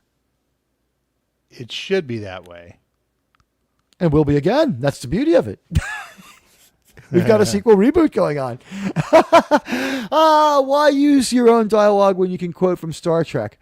But Emissary. The Emissary. Yeah, yes, you're correct. The Emissary. Thank you, the dead man, as we send you off to have a Merry, Merry Christmas. Unless, of course, you're Greek Orthodox, in which case Christmas is in 3 weeks from now. We will double back and have Greek Orthodox Christmas. We'll do the show like that. We'll just in 2 weeks we'll just replay this show for Greek Orthodox Christmas. It's big in Queens. Do you ever see people doing that one, Shawn? Doing the Greek Orthodox Christmas? There was a Greek church near my house when I grew up, and so you've seen them do the candlelight vigil on Christmas Eve, 2 weeks after Christmas when they do their Christmas. Yeah, they had great festivals there. It was fun. They are the throwers of great festivals and the makers of great fast food. The reason why the Greek civilization did so well, guys, is gyros. Gyros is the reason why. Yeah. And yeah, we do hope the dead man feels better soon. You know what? In Star Trek, they still haven't cured the common cold. I thought that was also a cute little touch in the original series where Bones mentions that. And I think we still have people getting colds and stuff in the in TNG. Yeah, except way, for in the first episode, Wesley goes, "My mom said people used to get these things called colds." Oh yeah, that's right. Oh, They threw that in there. Little dick. The thing is, he was well written for at the time. Although when the Traveler takes him away, I was like, please, Bev, be a bad mom and send this kid away. Please, Bev, be a bad... And she's like, I have to let you go. And I'm like, yes, you do. Yeah, I can't hold on to you forever. That's right, you can't. Just let him go, Bev. Just let him go. He's going to get people killed at Starfleet Academy. I think that Locarno should be pardoned. I think it's great that when Trump became president of the United Federation of Planets, he pardoned Locarno. Trump of Vulcan. And yeah, we do hope he feels better soon. Thank you for being so kind to him, Cowell, and reminding us to say feel better. So yeah, The Emissary is a pretty good episode. The thing I took away from it the most, though, is Sirach Lofton gave the best performance. He plays 2.5 characters, himself 2 years younger, himself, and the Prophet pretending to be him.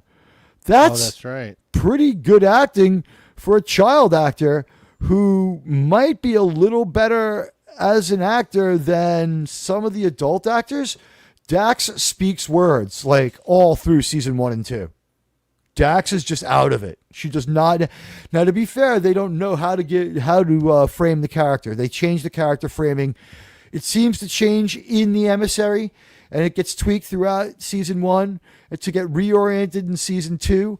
And then season 3, we finally have the Jadzia we know for like 2 or 3 seasons. My favorite Jadzia story would probably be when she starts protesting for chicks' rights, dressed in a bikini on a bathing suit on Risa. And that's where Worf is the best. And he's just like, Worf is like he's like in the He-Man Woman's Haters Club. He's like, you will not protest me. You will not protest. I protest that you protest. You are to cover yourself. I'm a married man. Oh, you know what? There's a good comedy TNG. Merry Men with Brent Spiner and Michael Dorn. Who was it? Was that the one with Vosh? Who was a good episode, but oh yeah, that chick's hot too. Oh yeah, she's a very pretty lady.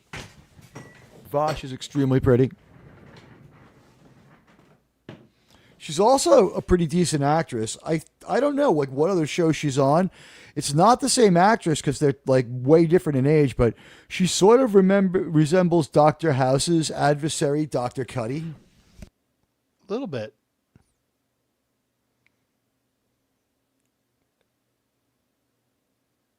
A little bit. She has that sexy sciencey vibe, although I think that woman's like a lot taller. Lisa Edelstein is like tiny.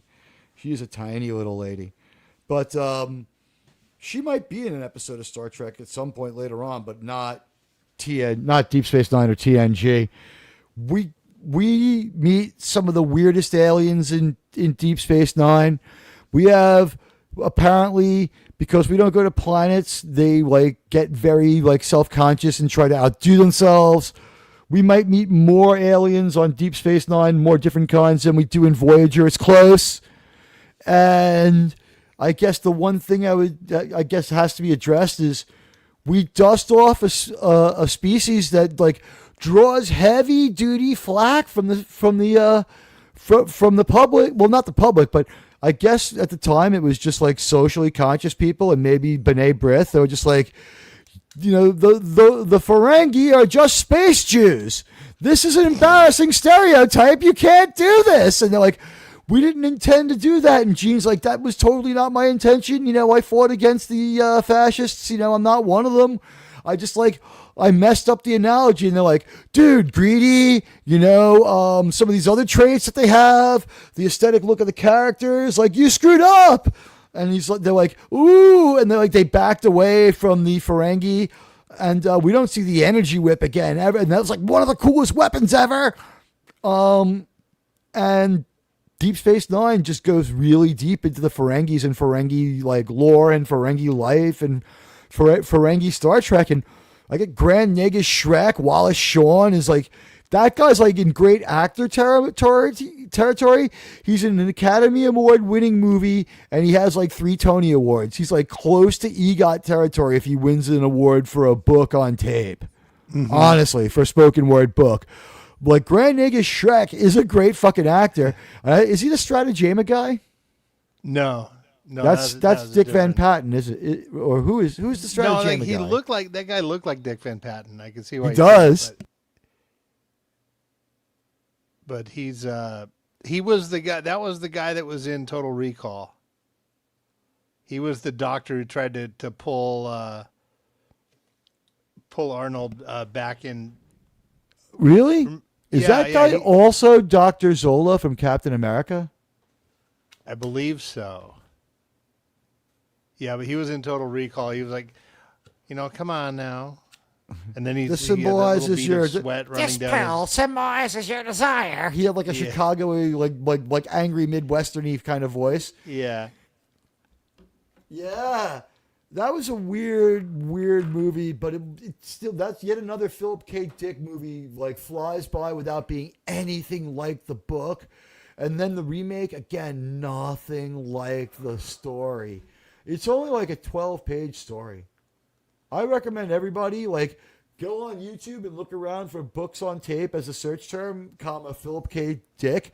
A lot of people have dumped Audible books, and because YouTube hates Amazon, they'll put an Audible book up and leave it up there. There are all sorts of Audible books and stuff. Philip K. Dick is meant for books on tape or spoken word books. They are really good, and they're usually read by a guy who sounds like Harrison Ford. They're really brief, too. Like, his stories are so short, and they're so really, really good. I wish he could have written Star Trek, but he was so fucking crazy that it's not even, like, we can't even get into, like, how crazy he was. He had, Sean, did you know Philip K. Dick, the writer of Blade Runner, took so much LSD one day that when a woman came to his door selling Bibles, the sun shone off her crucifix, and he decided to become a hardcore Christian? Really? But he kept with the drugs, but yeah. Wow. Oh, and Buddy Hepburn saying it was a different guy than Captain America. Is it a different guy? That actor looks the same. Thank you, Buddy. Great research. And happy holidays and Merry Christmas. Listen, on this happy holiday thing, here's the deal. It is the holiday season. It's holidays for many. I do not have a problem with saying Merry Christmas. I'll say it now, Merry Christmas. But when you entertain, and you have the responsibility, and Sean and I had a little talk about this. If you notice, we're not talking about anything from the news or any of the darkness. It got really well covered. It got Sean, did you hear? Did you have SMOD this week, known as social media overdose? I avoided it when sickened by Tuesday. Sickened. The day after. Actually, the day we learned about Rob Reiner, all I did was log on to see our messages with each other. I didn't look at the feed because I knew what it was going to be. And that's just keeps getting worse, and that's all we're going to say about that one. You guys have heard the hell out of it. It's got nothing to do with Star Trek. And you know what? I was glad that it didn't really fall under my purview. And we're not getting into any of the other stuff. You know what? There's a time when you have to purely just entertain, and also like bad social media overdose, I think, for both of us, or at least social media distaste. Yeah, like I was only talking to my friends on social media, staying the hell out of the feed, posting like just dropped off. And then some of the posts I saw, some of the vitriol and anger. You know what? Star Trek United, if nothing else, is like a philosophy. Like, at least can we all be united when we talk about Star Trek? We can fight during my weekday show. What do you think? Honestly, and I scoff at the new Trek, but if people who, liked new Star Trek, got interested in real Star Trek and wanted to be part of our community, like we wouldn't run you off. And we have people here who don't totally hate the new stuff, and Like they're not our enemies or nothing. We just we put them in. We feel like they put themselves in their own agonizer booth. Speaking of the new stuff, and I've heard. Okay, that there. I keep forgetting the name of that one guy that's been. He obviously doesn't like Kurtzman stuff. What's the guy I've been suggesting? But he does. He's the science fiction writer, and he's been doing a lot of Star Trek videos lately. Oh, JDA Talks. Yeah, JD. I like his stuff. And he was talking. The thing is, he sources the Tachyon Pulse, so there's a lot riding on Tachyon Pulse showing up next week. He does claim that he has people in CBS that he talks to. He's not. He's actually mentioning where they're coming from, but he was talking about. He said, like, if you guys really want to see any good modern stuff, he said that the season 2 of Prodigy is actually pretty good stuff. And the reason I bring that up is because it's on Netflix and it's being taken down in like 2 or 3 days. So if anyone is interested in seeing any of Prodigy, which is supposedly some of the best stuff we can right now, as far as what's being produced, you have a few days to do it. I wouldn't. You know why I'm not going to bother with it? Who needs to have sentiment for anything that's being swept away? Well, and I love this coffin birth Kate of Mulgrew's in there, and Chakotay's in it. Robert Tim Beltran Russ voices the character. Everyone's favorite Tim Russ in there. I don't think so. I think he was off ranting about something at the time. If we talk about anything, we will. As far as the real world goes, like on Star Trek days, we don't talk about it, but Tim Russ, who's related to Star, and thank you for the information, buddy. And Star is heavily Voyager related. All right. As far as Tim Russ goes, we scooped everyone on this one. We didn't realize how relevant he was, that he was able to anger the whole world with his words about Charlie Kirk. We did not realize that one at all. We just routinely reported that he was ranting like an asshole as always and moved on. That is daily from Tim Russ, that he got universal condemnation for that. I don't know if like Az saw brilliant content and just went with it because his reaction to it was great, or if he had been watching Tim Russ and finally had enough. I just don't know. But Tim Russ really got his, didn't he? Az has some good rants. Az has some good rants. And he's shown a spotlight of universal condemnation onto Tim Russ. Tim Russ is a hard to like guy. Yeah. He played such a good Vulcan. He was really a good actor. I'm glad that he didn't play Data. I'm glad they passed him over for Brent Spiner. Brent Spiner will always be Data. But let's get back to Deep Space Nine for a moment. Let's talk a little about the Ferengi for a minute. I think that this show probably saves them, right? Like they were kind of going to be forgotten. We bring in the Cardassians to fill the space of bad guys after that. Oh yeah. Or at least on TNG, right? We couldn't. The Ferengi could not be really like the TNG writers don't come to terms with them. No, they didn't. Because they were comic relief to so much, and I didn't like what they did with them in Enterprise either. Well, they were trying to make them menacing, and I think they got heavily criticized that they were just a stereotype in space, and so they reacted bad. Like they reacted to it by simply moving on. They're like, you know what? We could just create some new aliens. We're not going to deal with it. We're already we invented first run syndication. We're managing to stay relevant. We're not in a lot of we're people are starting to watch our show. Let's not die on this hill trying to save this alien species that people just don't dig. Someone else will figure it out later. And they were totally right, because look what happens on Deep Space Nine. Yeah. They're enjoyable on there. And then when they did, because I don't think they are comic relief on TNG. We see them being menacing when they capture some people. We see them being inappropriate and sexual and weird. And then we also see them being, we also see them being really cruel and fucked up and mendacious when they take control of Picard's brain. Oh yeah. Well, the only comedy one is Menage a Troy. Yeah, that one. Yeah, that's a little. That's where they be kind of. They're the almost Pac-Led level as far as to manipulate them. But it's a foot. But that guy's just an asshole. Explains it. If that guy was just an outlier asshole, and that's what it was just like so crazy for sex or whatever. I think the guy who tries to like brainjack Professor X, I mean Captain Picard, I mean Patrick Sir Peace. I think the guy who brainjacks him and like puts him through that battle where he killed his son. Yeah, that's pretty mendacious, and that's a plan worthy of a Romulan. You don't think? Yeah, but then they'd have the guy that was in the what was that 2-parter?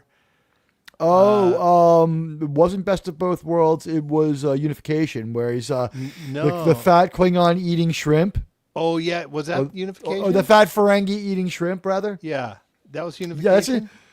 And Riker shows that Jonathan Frakes shows that he's been in a few cop shows as the cop because he's the best space cop ever. When he grabs that guy, throws the food at him, grabs him by the collar and throws him up against the wall and tells him how he's going to write him up on like 25 different charges and send him to a Federation penis colony unless he shuts the fuck up and talks. Yeah. It's hilarious. And we get Michael Dorn singing. They cram so much comedy into like 90 seconds? Yeah. It's Unification Part 2. I saw that. I was fortunate enough. I got out of my dorm. I saw that at my friends, like these friends of mine. I had like a house rented by the school, right? And they had the TV hooked up to the fucking stereo. And so when the ship was like flying, it's like, you could hear it, like you feel the engine. It was so cool. It filled the whole room. And like, we're just like watching TNG was like TNG being on in college is like everything stopped. Like the game of Jenga stopped. The NES got turned off. People stopped playing Tetris. People wanted to see, and it's weird how Tetris and Jenga are like the reverse of the same thing. Like they're equal and opposite games. One's a video game where you put things together. One's a physical game where you pull things apart. I don't know what to tell you, people. But the guy. That's something you think of when you're high. Like, dude. Well, you only play Jenga when you're high. Tell me how many times have you played Jenga when you weren't high? Actually, I never did that too much. It's not that much fun. All I can tell you for sure is the host of Remote Control, the best game show ever, was the guy in the Jenga commercial. So how do you not want to play Jenga and at least try it? True. All right. So what did you think of the journey of the Ferengi in Deep Space Nine? Because that's their biggest thing, and I guess Voyager will be the Armin Borg. Shimmerman saved it. It was because of him. I think that he was the reason they expanded the Ferengi. He comes out straight greedy and straight gangster in The Emissary, with no redeeming characteristics and no redeeming social value in that episode. Yeah, but he's not a dummy. No, he's really, really smart. He's able to stay out of trouble from Odo, who's looking to get him if he's being a little too illegal by half. Mm-hmm. But now, like, Odo's instructions are a little bit of illegal's fine so long as it keeps people happy. People need to be happy in this space mall that was built on a set that's a little too small to be as sweeping and overly over the top as you're saying Deep Space Nine is supposed to be. And like the scale of the station gets better, the details of the station keep on getting better, but season 1 it looks really small. Yeah. I guess the next go ahead. They did okay with it, with what they had. With sets, they do a really good job because the idea was we could have a Star Trek show that isn't always that expensive. And what do they have to do? They have to ramp it up and have a Dominion war in space to make the show work. So like that just does not work out very well right away. I guess retrospectively, not a surprise that the runabouts weren't good enough and people wanted them to have a ship. Shouldn't be a surprise. Though I think the only time we ever go into the back of the runabouts, because I don't think Deep Space Nine ever goes there, is in an episode of TNG where they go into the back of the runabout and there's like a conference table there and they have like a talk. Remember that one where then the runabout gets like stuck in space? Like oh yeah, that it's was kind of called, stranded. Can't remember the name. They're stuck in time and there's an alien species using the Romulan singularity as a yes. That's correct. Yeah, I forget. Is that the one where Troy doesn't figure into that Romulan one. There are so many great TNG episodes. I can't wait to get there. We'll get there in about 5 years at this point. And who cares? The point is to talk about Star Trek. What would we do if we ran out but go back and start over again? It's true. If they start with worthy new Star Trek, though, we would do half the show reviewing that. Oh, yeah. You got to start it with it. And when there's a movie, if there's a movie, forget about it. The world's going to come to a halt that week, the opening weekend, and we're going to have like an out of the theater report. You could believe it, believe it. And it's exciting to have these things. Kal-El, you're right. He was a great character. I'm sorry, Michael Dorn was an asshole at the Florida SuperCon. If anyone needs to be nice people, and look, it's Critically Thinking and Drinking showed up. If anyone needs to be nice to people, it's Michael Dorn. I mean, come on. He relies on our goodwill to get by. What's going on, Critically? I'm looking for your banner. Here's our goal, by the way, for a moment to think about while I look for the banner. Critically Thinking and Drinking is on X. He's a great X follow. He's also a big Star Trek fan. You know what? One thing he mentioned to me, he said, like, he thinks about sometimes is, what if they had put that chaplain on the ship like they wanted? Like, why no spiritual component to Star Trek? And I'm thinking, probably, like, one, it didn't fit with Gene Roddenberry's vision at all. But the fortunate thing about that would be we are able to have, like, weird godlike aliens and other stuff. And, guys, you might want to follow Critically Thinking and Drinking. He's got 50,000 subs. He's not hard-pressed at all. Closing in on 60. He's really killing it. But he's funny, and he's funny and he's fair. And also he introduced me to someone he interviewed. He interviewed Neural Derp. Neural Derp does Hillbilly Star Trek. Remember that? And the Dukes of Hazzard style Star Trek and all those great Star Trek CGI videos. Yeah, those are great. So they are great. And thanks to Critically Thinking and Drinking, I've talked to Neural Derp. They said maybe December 23rd or maybe in January they're coming on. But remember, they are now getting like 1 million views per video.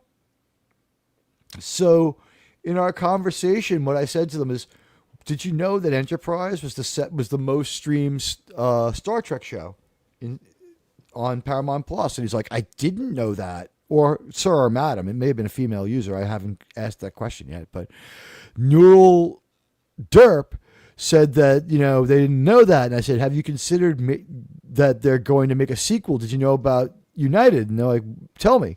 So I brought them up to speed on United real quick. And I said, if you were to make an Enterprise-specific video, you have a high chance that Paramount would see it favorably. And you could go like mega viral with that. And also have a real voice in shaping the fan narrative.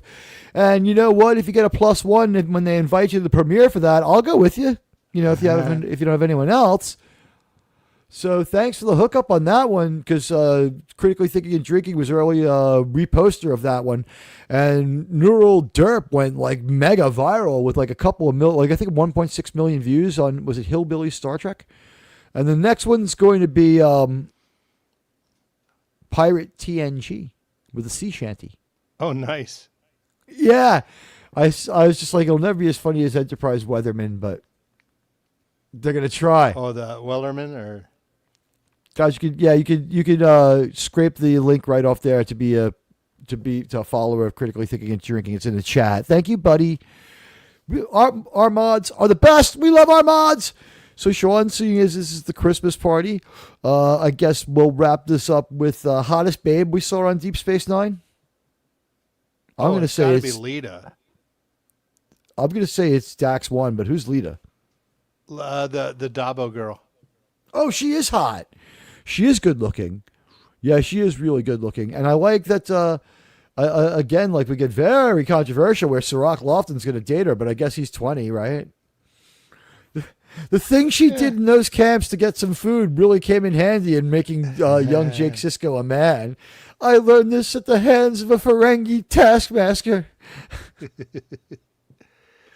The worst of Deep Space Nine for me would be every single episode where we try to ship Gul Dukat with Kira and he talks about how he used to bang her mom. It's like, ew, gross. Or when he hooks up with the Kai. Yeah, ew, gross. Or how about this one? We hate every single Kai Wynn episode. What's weird is as Nurse Ratched, she has kind of a hot body in One Flew Over the Cuckoo's Nest. Louise Fletcher had an Academy Award. When I saw her name in the credits for the first time she was on Deep Space Nine, I was like, geez, wow, holy shit. Like, this is a kind of a major presence to be on Star Trek. The biggest star since Paul Sorvino to be on that show. Oh, yeah. Even though we're talking TNG for Sorvino. I guess Ronnie Cox is the biggest guest star, or David Warner. Anyway, with Deep Space Nine, we got the hottest chick. I'm going to say Dax 1. Dax 2 is still pretty hot, though. Nicole DeBoer, very cute. Cassidy Yates, not bad looking either. Reminds me of the Doctor from the Orville for some reason. Yeah, a little bit. And there was something going on with the most accidentally good character they have is probably, he's not their character, but Chief O'Brien is probably the best on that show. But my favorite character is actually Julian. I like the Doctor. I like Garrick. I think he's a good actor.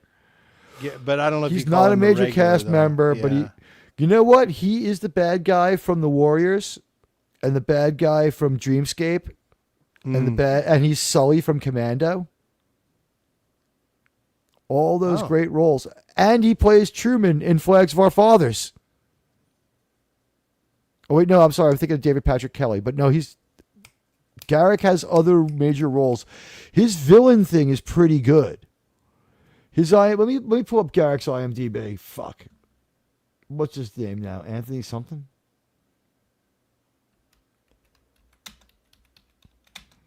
I got him confused with someone else. He's some of those, but not all of those people. Star Trek Garrick. Elam Garrick. Here we go. Andrew Robinson. All right, let me find his IMDb. Sorry, guys. All right, so just real quick.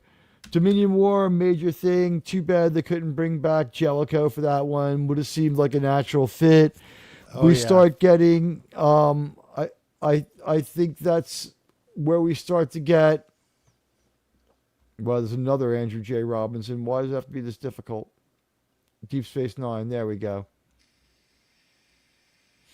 We start getting Jeffrey Combs, Shran. He shows up as the Vorta.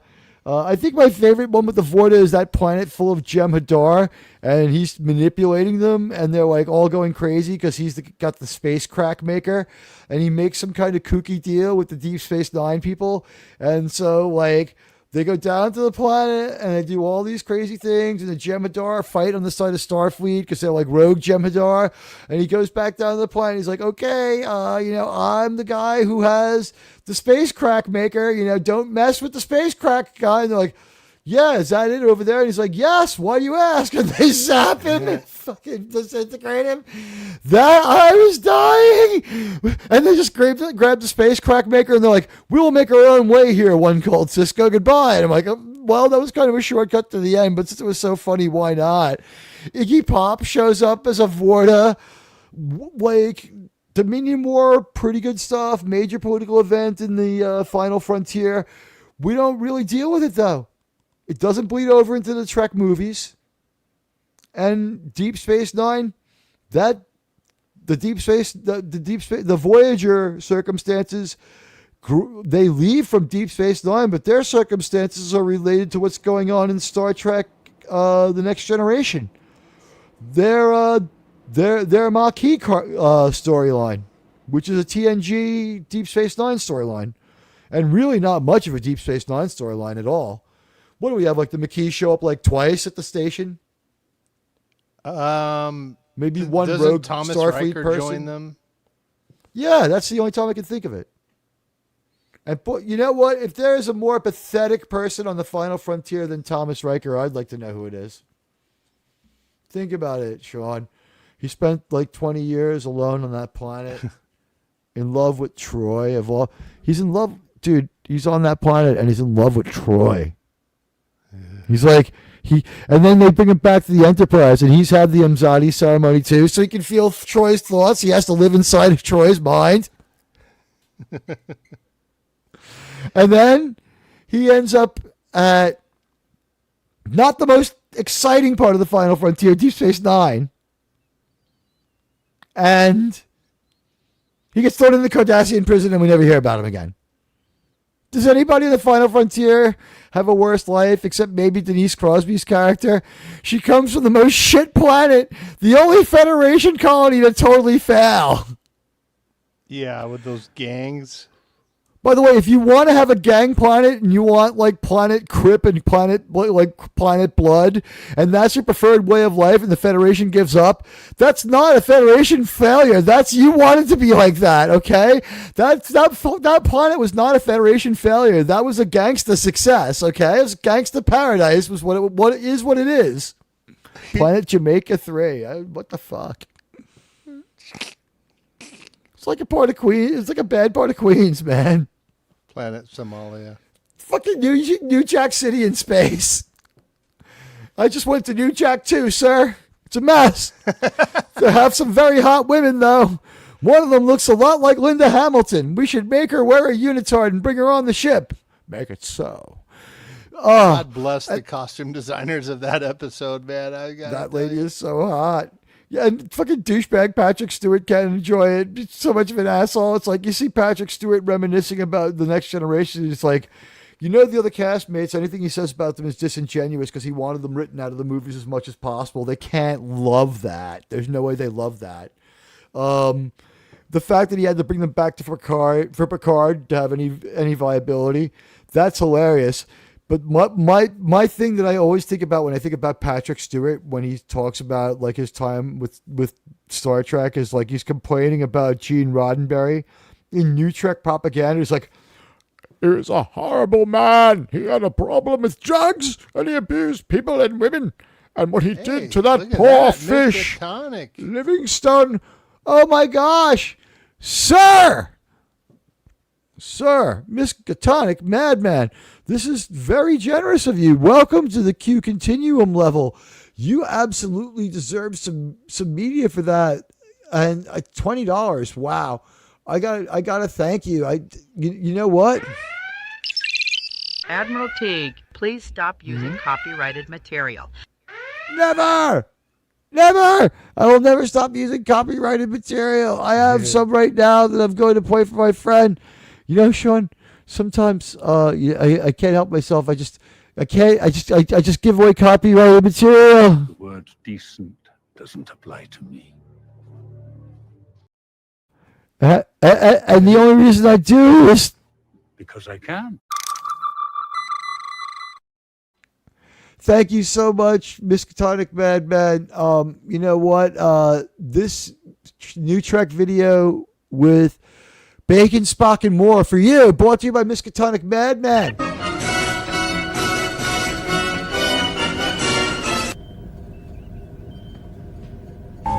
Insufficient sensor data. Incorrect. 10 fucking grueling hours. Pure anti-proton. Absolutely pure. Pure anti-proton. Absolutely pure.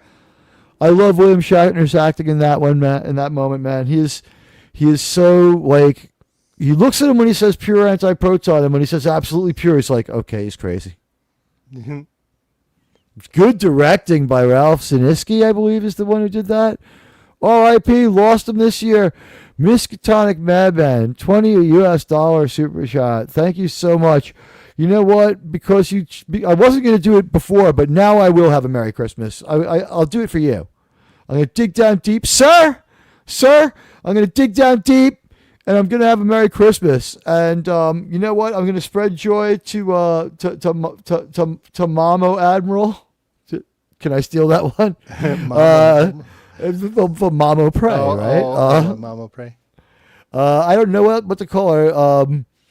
The Federation Commissioner. My mother, I guess, is the Federation Commissioner. But Miskatonic Madman, your super chat means so much. It's going to support us and help to pay for the StreamYards and for the video editing software that contributes to a lot of the shows. I think it's time for another Star Trek video. I was trying to figure out why my Landman video failed, and I went back and looked at the tagging. Man, was I ever dyslexic that day. I guess if you were looking for LSD, man, you would have watched my video. But yeah, I totally fucked up. No wonder YouTube did it. It's like, well, if I'm going to put that much effort into it and no one's going to watch it, I'm not going to do it. So maybe I'll make like a mid-season Landman video and see how it goes. And maybe this time I won't put Hitler in the video. But that joke was so fucking funny, it killed. I'm like, could Hitler be what the... Germ is like, dude, you have Hitler in your video. What do you expect to happen, you idiot? Sometimes I do put very unappealing people in videos. We will win. We will win. We will win. Shut up! I upscaled the beginning of the weekday show all weekend on video, and what I did for a lot of it was I found better sources of video for what was already there, so it won't be changed as much as improved. And I had to do the Patton shut up again and cover up a different part, but I kept the sound because a couple of times under the music you hear Timothy Dalton. I fucked up with the first time I made it, but it's so, I'm so used to it and I love it, and it's kind of a subliminal suggestion. I love it. Under the music, if you listen, you can hear it's kind of loud. It's not, you don't have to listen that hard to hear it, but you hear Timothy Dalton go, because I can. It's like it's in there in the music, and I love it, and I love that in there, and I was like, that is definitely part of it. Like this song from my band's old punk demo that I just like. Whoever thought that cutting the music out would have made the song perfect? But cutting the lyrics out would have made the song perfect. But it turns out that I did get to use that guitar solo for something. But I thank you so much. I'm going to make us another Star Trek video, and I'm going to probably make a Landman video. And everyone, you're invited to watch Landman tomorrow, which like the episode just dropped. It's going to be awesome. And oh my God, we're ready now, I guess. But for the last of the franchises, we'll spend the least amount of time on this, but you have expert level. Voyager. Voyager was the last one in our continuity because we started our conversation with Enterprise. Let's talk Voyager. Shawn, Star Trek Voyager, the best Star Trek theme song that Jerry Goldsmith wrote? I think so. Chills, right? Chills. Yeah, it really captures the premise of the show. And the sense of wonder of space. Yeah. Yeah, it really does. It's very Star Trek. Best by far, best theme. This show that gets no respect is better than people remember it. It's not peak Star Trek, except the few episodes that are in with the top 100 or so best episodes of Star Trek. It takes a while for Voyager to hit its stride. And thank you so much, Miskatonic Madman. You are a mighty and generous friend. I thank you so much. Merry Christmas to you, sir, from the bottom of my heart. Voyager has a great theme song. It powers you through a lot of weak opening segments. It really does. There's some questionable opening stingers.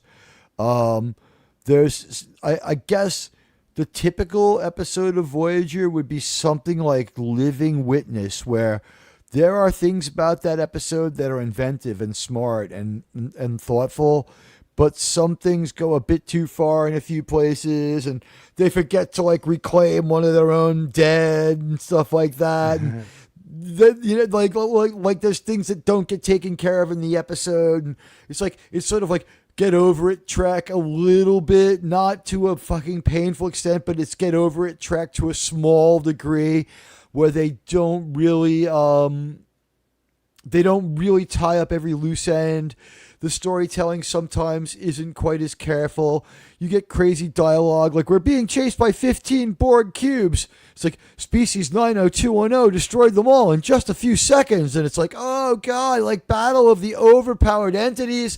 And like, there are some highly frustrating, like, just like jaw-breakingly dumb, like scream out loud moments of Voyager. And a lot of them are in the fucking first episode. That is stupid as can be. If your first episode requires your captain to be an absolute idiot, if we can think of a time kaboom boom, so can they. I mean, if we can make a time hurt locker, they can make a time hurt locker. Am I correct? Oh, yeah. So just put a time hurt locker on the array and send yourself back. Am I right? Yeah, I mean, they had to get him out. They had to get him out there in some way. The episode where they go back to Earth, where we get pre-boob implant, what's her face, comedian Silverman. But she's okay in that episode. And those episodes aren't that bad. Yeah, she's actually that was okay. Before in that. I knew really who she was and what no one knew who she was, but she poured her. She took that money and she got the boobs with it, and into those boobs she poured all of her anger and her malice and her will to dominate all mankind. I can just leave that line alone. It still works. They're engorged with anger. But she was okay in that episode. But at the end of the episode, where they talk to the all-powerful time traveler douchebags who sent them back there with Tom Paris and all that, the hokiest episode ever of Star Trek. It wasn't that bad, but it was hokey as probably. It's like, now that we've done what you've asked, can we stay in our planet? No. Okay. There should have been a couple of moments of fighting for it. She's like, oh, all right. She's a little too content to be sent back to the middle of nowhere. But because of Voyager, we found out was it from Future Section 31? Is that who sent them back? No, I don't think so. Federation Bureau of Time Travel? Yeah, I think that, yeah. Oh, it was like mildly Daniels, the Brotherhood of Time douchebags. Voyager had a great theme song, says Kal-El, and the ship itself looked cool, but apparently it had unlimited supply of shuttles. Worst episode, Threshold. That episode was so bad that it accidentally is a self-fulfilling prophecy. And Google Threshold on this channel and skip to the middle of the episode, because that was the last ever time that Scotty R37 came on the show. Oh. And let's just say he was fueled by more than his hatred of Admiral Teague when he showed up. Whoa. Sirs and madams, we had to beam him out of there. And then he's the only person who self-kicked, then came back to yell more and got kicked for real. I have never ejected anyone from the studio before or since for being nuts. And I've never had to time out anyone except in jest since that. Anyway, the Threshold watch party, very controversial, sirs and madams, with Jack Beers from X, a great guy. Threshold, they break every rule of Star Trek. Like, Warp 10 isn't really this hard, fast rule. We try to stay away from talking about it too much. But Voyager is too far away from home. And then PDB clocked what Warp 10 is, or what Warp 9.9 is, based on Voyager's cruising speed. He was able to figure out Warp 9 and then apply it to the Orville, and we found out that the Orville is 70 times faster than Warp 10 at medium speed. Yeah, because it gives a distance in light years, and they're going to get there in a couple of days. They go X amount of light years per hour. They say it, right? And PDB extrapolates that into how many hours were in a year. put that into how many years it was going to take the Voyager to get home. Was it 70, right? 70 years, and, yeah. And so he figured out how fast warp 9 was. Wow. Because the Voyager had the advanced nacelles that like deployed weird to have it go sustained warp 9. The thing is, they're forgetting something from All Good Things. They had warp 10, warp 10's in All Good Things, and it's in TNG, and it's in TOS, and warp 13 is in TOS like twice. I think the nerd explanation is that they just recalibrated what warp numbers are. Kind of like I say bullshit when Mexico to changed their peso. I scoff at that. I scoff at it. Show me where Gene Roddenberry said it, and I believe it. If he said it in a Star Trek convention, then it's true. Well, remember in the Changeling, those things that Nomad was firing was warp 15. So what? Jackson Roykirk was a great inventor. Are you saying Jackson Roykirk made an imperfect creature? Yeah. Sir? Warp 15 and then 90 million photon torpedoes they were hit with or something. The ship was 90 photon torpedoes. Yeah. Hey, you know what? It just proves that you can train a communications officer from like 0 to college level in what, a weekend? Yeah. Like in Erase the Uhura's personality, we do a lot of dancing in the Nomad. The Nomad episode has more problems in it than Threshold. It's just that it's a really great episode. Yeah. Nomad really has nothing but problems. There's a lot. Yeah. Warp. It is so much more powerful than the Doomsday Machine. Warp 15, it shoots 90 photon torpedo bursts of power. But then when it absorbed one torpedo from the Enterprise, Kirk's like, it absorbed it. It's like, dude. Yeah. He's like, all I can think of is these bug-sized aliens must have tremendous technology. Because the thing's like so small. There's a lot of things in that episode. There's one part of that where Scotty goes, what kind of intelligent creatures can live in a thing that small? And Spock goes, intelligence doesn't require bulk. And Scotty just gives him a look like, come on, it's like, you know what the hell I'm saying. That's pretty funny coming from you Massachusetts masshole. Yeah, Spock, that whole episode is a really good episode, but they did not consider the dialogue well enough. And I guess they learned from it because we don't have a lot of episodes where they make those mistakes. True. Considering what they learn on the fly, and you know, the deference that Gene Roddenberry paid to fans when fans wrote him saying, you know, Sulu pressed a different button last week, sir. You can't have this. You can't have Sulu pressing a different button to go to warp every week. He didn't get angry and be like, you know, it's not a science lesson. You're toxic. He was like, damn, okay. You know, George, press this button every time they say warp speed. The fans notice that one. George, you got to fire the phasers by pressing that. And you know what? He's like, I remember I used 2 fingers to press it. And he's like, I don't want to know what those fingers have been, but you're a pretty good actor. And that's one thing that can get forgotten. The entire TOS cast were really good actors. Voyager, their cast are really good actors too.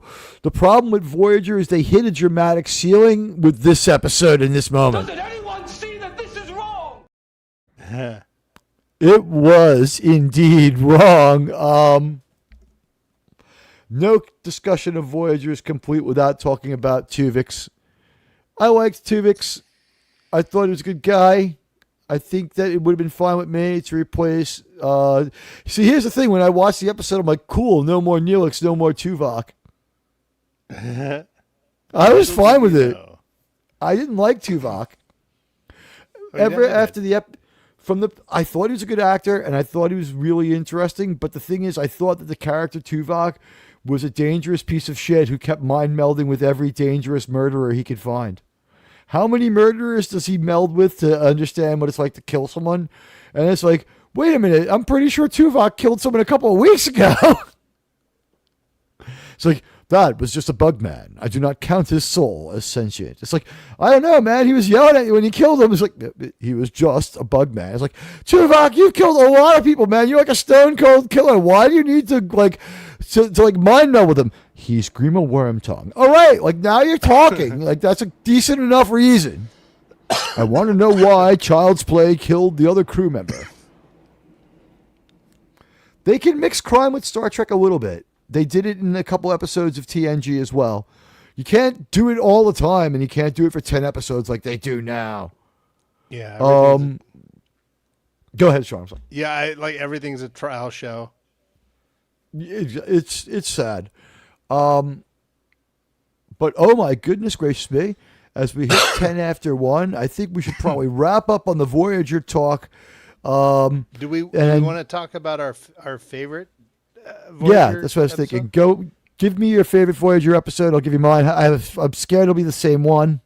My favorite one is Blink of an Eye. Not Wink of an Eye from TOS, but Blink of an Eye. Right, Blink of an Eye. When they're stuck in orbit over that planet that's going through time more quickly, and they become a fixture in their sky. That is some of the best science fiction writing that there can be. If it's deeply science fiction, they can do like some drama, but like Tuvix was a dramatic ceiling they couldn't break. That's not even their worst episode either. That's just their funniest failure. The thing about Voyager that its biggest saving grace is this. Deep Space Nine has episodes that are kind of bad or really slow, but Deep Space Nine is like serving like larger, serious, very, very serious plots. And when it's funny on purpose. It doesn't have failed episodes that are funny by mistake. Voyager brings that back. There are some episodes that do not work that are fucking funny as hell. Mm-hmm. Again, I would say Missing Link. Unintentionally hilarious, but there's some good with the dinosaurs. Yeah, but there's some good couple of good ideas in there. Yeah, that's the thing. Even the stinkers had good attempts at science fiction in them. Like it was all in earnest. Like they weren't trying to be dumb. The Threshold was they were out of time or something. They were just out of time in Threshold. They were pressed to make an episode. Yeah, I mean, I really appreciate Voyager. I went through and watched through it recently, and it was way better than I remembered. I can hear the flugel horns now, or whatever it is, those French horns, right? Bam, bam, bam, bam, bam. It's so beautiful. It's such a beautifully orchestrated song. The mistakes they make in Voyager are Kes is too cringe, Neelix is too chicken man, his story is too damning, his redemption arc is too late, Tim Russ retroactively makes you hate Tuvok. He actually is a really good Tuvok and a really good actor. Although I just thought that Tuvix would have been an upgrade from both of those characters. I think one of the reasons it took me a longer amount of time to warm up to Tuvok is because he is with Neelix a lot. For whatever reason, they decided those characters would be natural foils to each other. And they would be a little bit like the relationship we get between Garak and Bashir. Actually, I got more vibes of Odo and Quark. Yeah, because it's more adversarial. You're right. Yeah. By the way, on Deep Space Nine, what's more fun, Garak and Bashir or Odo and Quark? I'm going to say Garak and Bashir. More cringe? It's got Garak. More fun.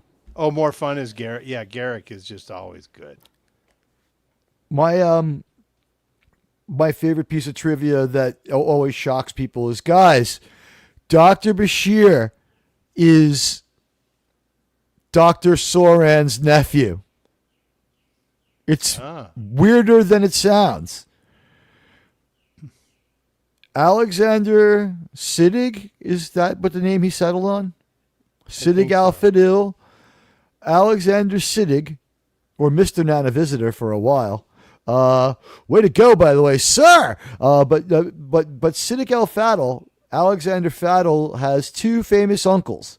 And you may hear people saying from time to time, he's only on Star Trek because of his famous uncles, sirs. One of them is Fiddle violin. Violin. Oh, I thought it was fiddle faddle. No, his European uncle is Uncle Violin. No, he has two famous uncles. When you hear people saying, "Oh, he only got the job because he has two famous uncles," he does. And the one that's more famous to more people by rote would be one of them was briefly Prime Minister of India. Ah. So think of how many, or Interior Minister. I think it was Prime Minister though. So, like, think of how many billions of people. So his other uncle though is Dr. Soran. It's Malcolm McDowell. Oh. Alexander Fidel's uncle is Malcolm McDowell.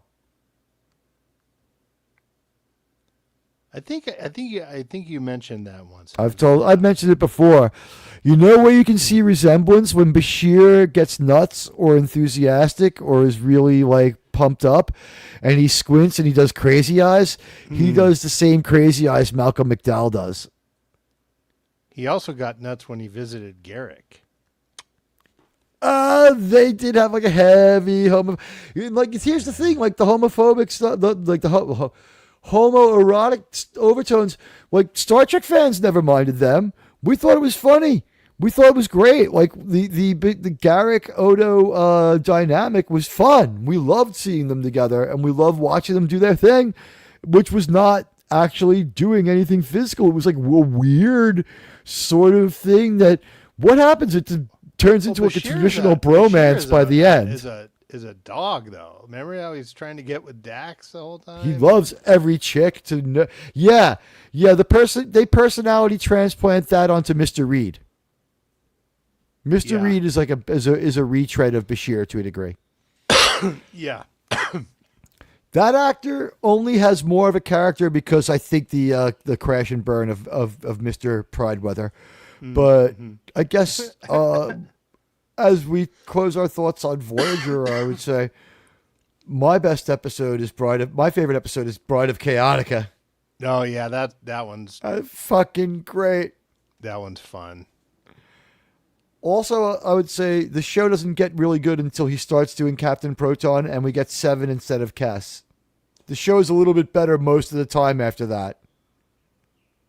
Yeah. Everything they tried with Kes failed. The biggest failure with Kes, I guess, is Catsuit Kes at the end, where she's like, "But Captain, I'm 2 years old now," and you're like, "Oh God!" She's like, and Janeway is just like, "I encourage you to explore your womanhood, but the people on Steinep's pleasure planet would never allow it." And the Prime Minister's like, "Oh, we'll make an exception, believe me." Mr. Steinep, oh Captain, my Captain. The problems with Voyager, I guess, like the thing I hated the most was, oh no, Janeway accidentally dated a Hilter-like planetary leader again. That happens a little too often. Most criminally underused Voyager characters got to be Chakotay, am I right? Although Robert Beltran can't complain, he got to like grab and paw Jerry Ryan and got paid for it. Yeah. Yeah. Maybe what's the best episode of Voyager after the top? Maybe the one where Tim Russ and those kids get stuck on the planet? Oh God. I liked the one with what's his name? The guy that was in shit. The guy from that 70s show, the dad. I know a lot of people. Kurtwood Smith. Yeah. He's I in know Star Trek 4, isn't he? But I really liked it. I think he's the president of Earth in Star Trek 4 as well. Yes, he is. Yeah. 6, Star Trek and 6, yes. And he's Clarence Boddicker. Yeah. From RoboCop. And he has a huge forehead. Bigger than Luke Perry's ever was. Yeah, he does have a big forehead. Really big fucking forehead. Dumbass. All right, so anyway, go ahead. What was the question again? Like a bad episode or another good one? Another good one. Like a runner-up for Voyager, because we didn't talk about it much.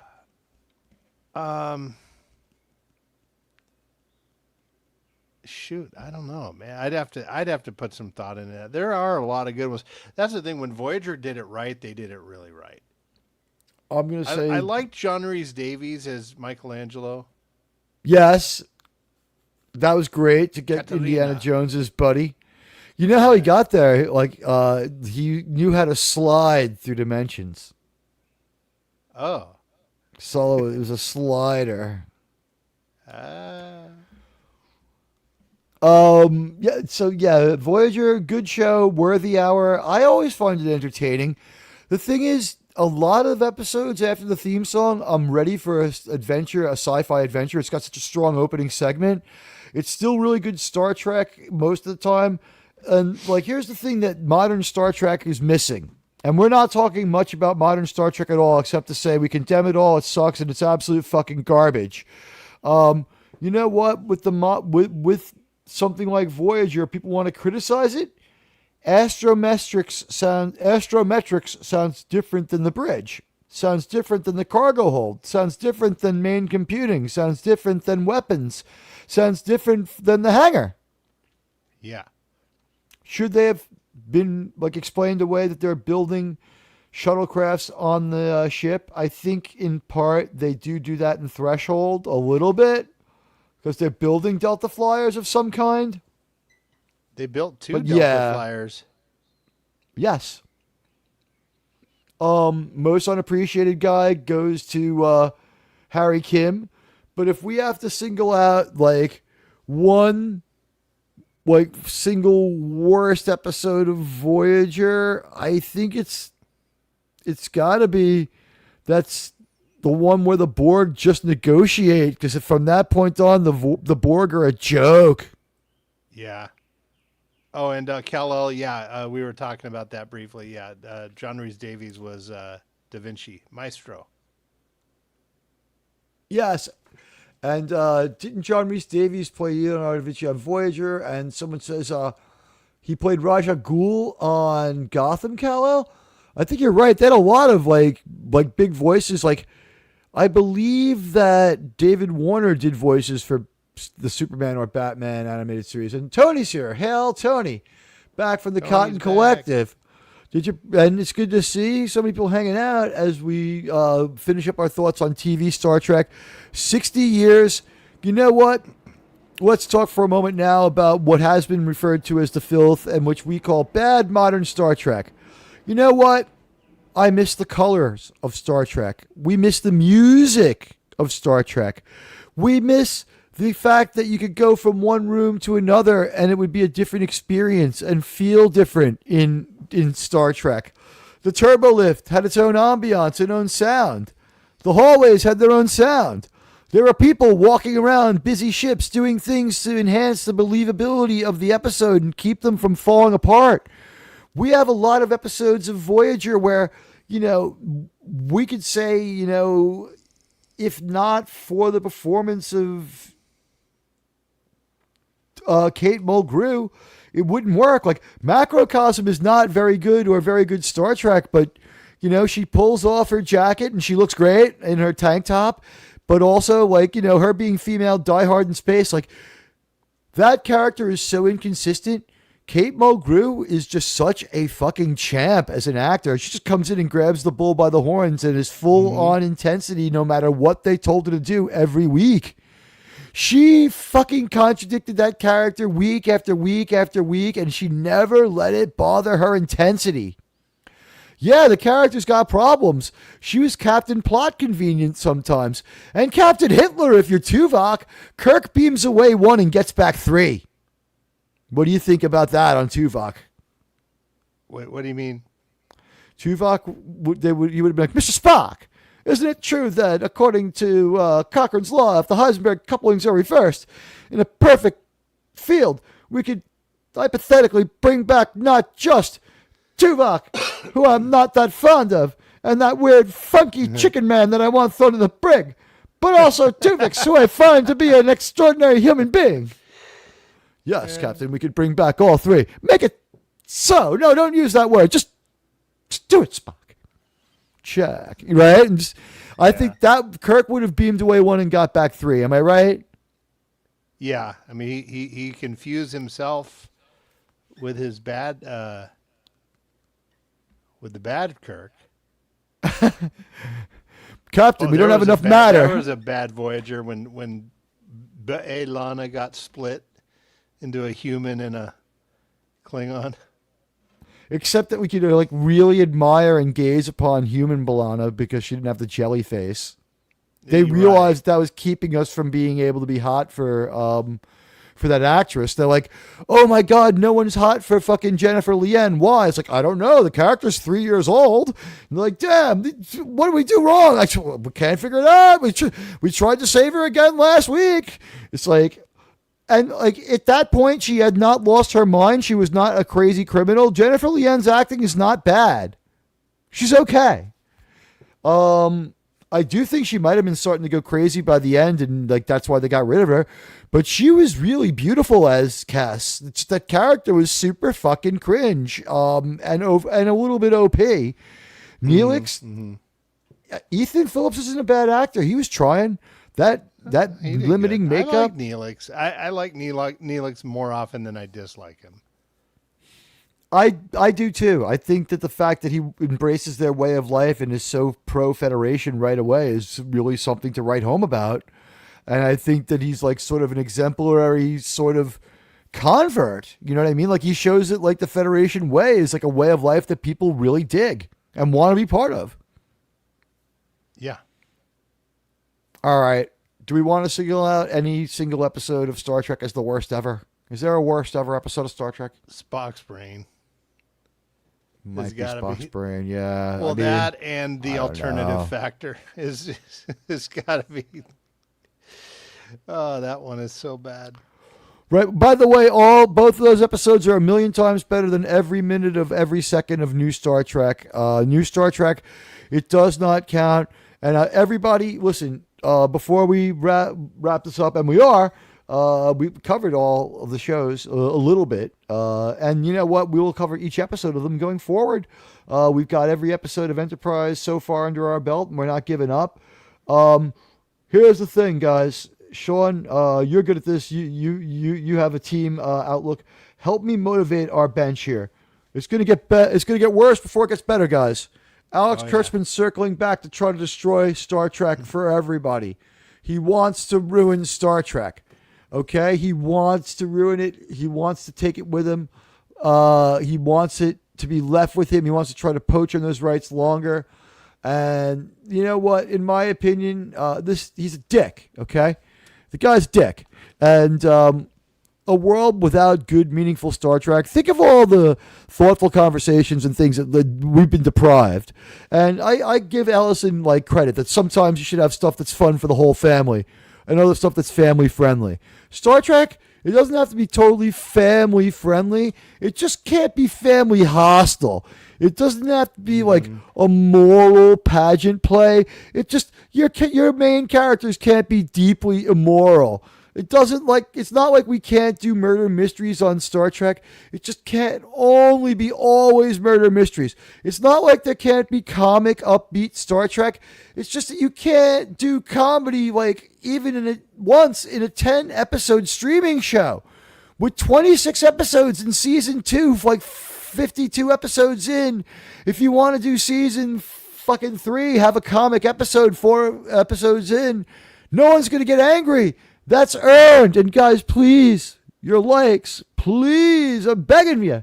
I really need them likes. We love the likes. 21, we're so close. If we hit 30, likes, YouTube gives us like extra 20% boost and the show hit like 1,000 views. It happens every time.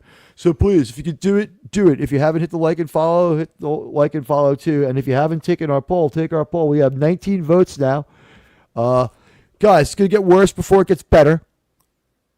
We have to be ready to ride out Star Trek Academy and the last 2 seasons of Strange New World, which is only going to be like 5 episodes each, I think.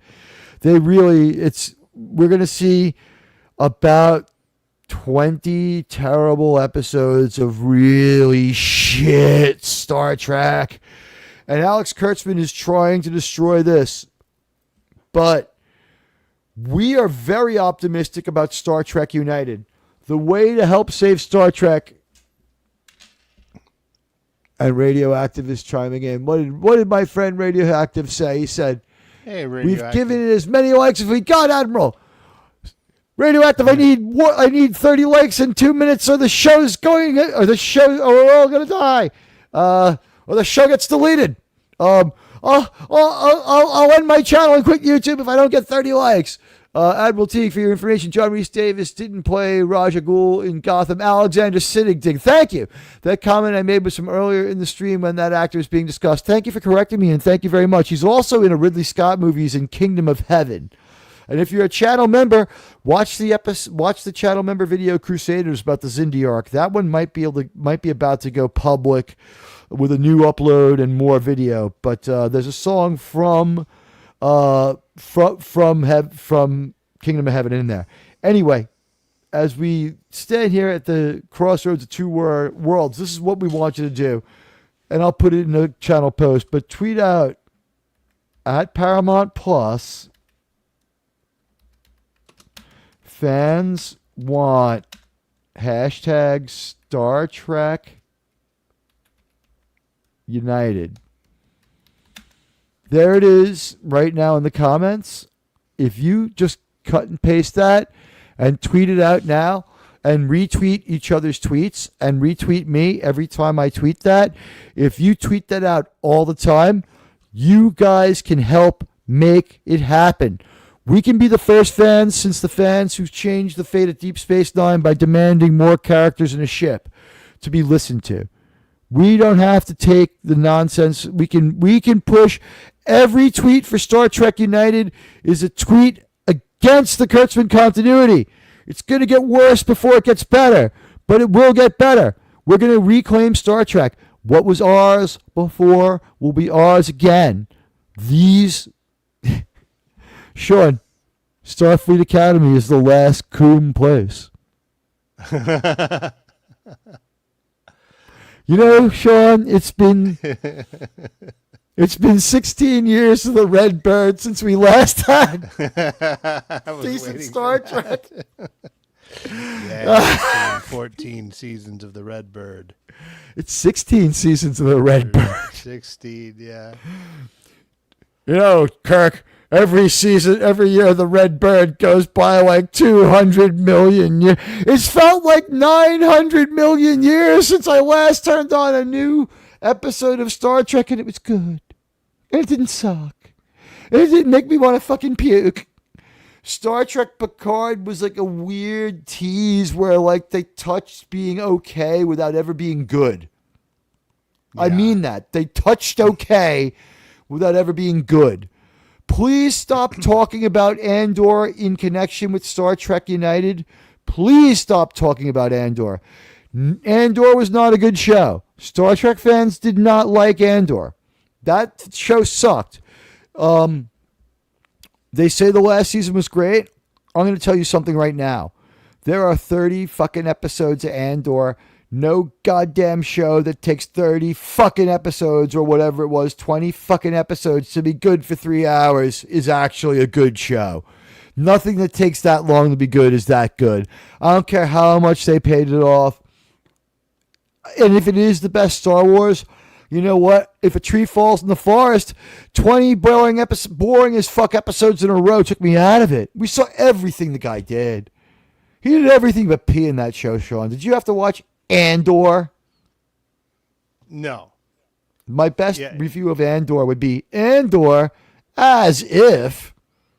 Just throw every article. If a tree falls in the forest, does yes. the Packled still get smashed on eggnog? Only if it falls on DeForest Kelly. If a tree falls on DeForest Kelly, does he still say, "I'm dead, Jim"?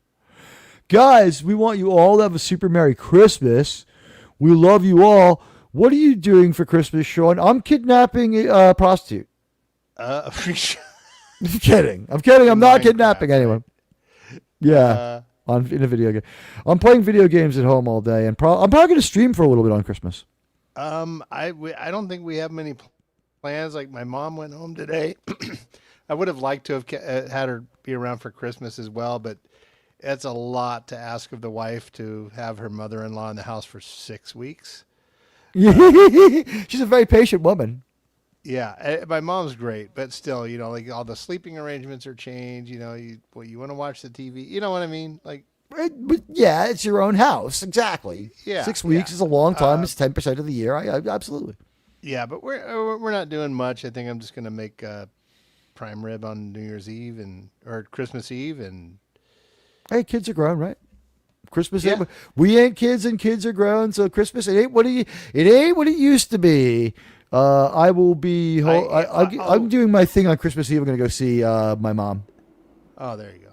I am going to keep building. I did get the Lego Enterprise D. It arrived. I ordered. All right.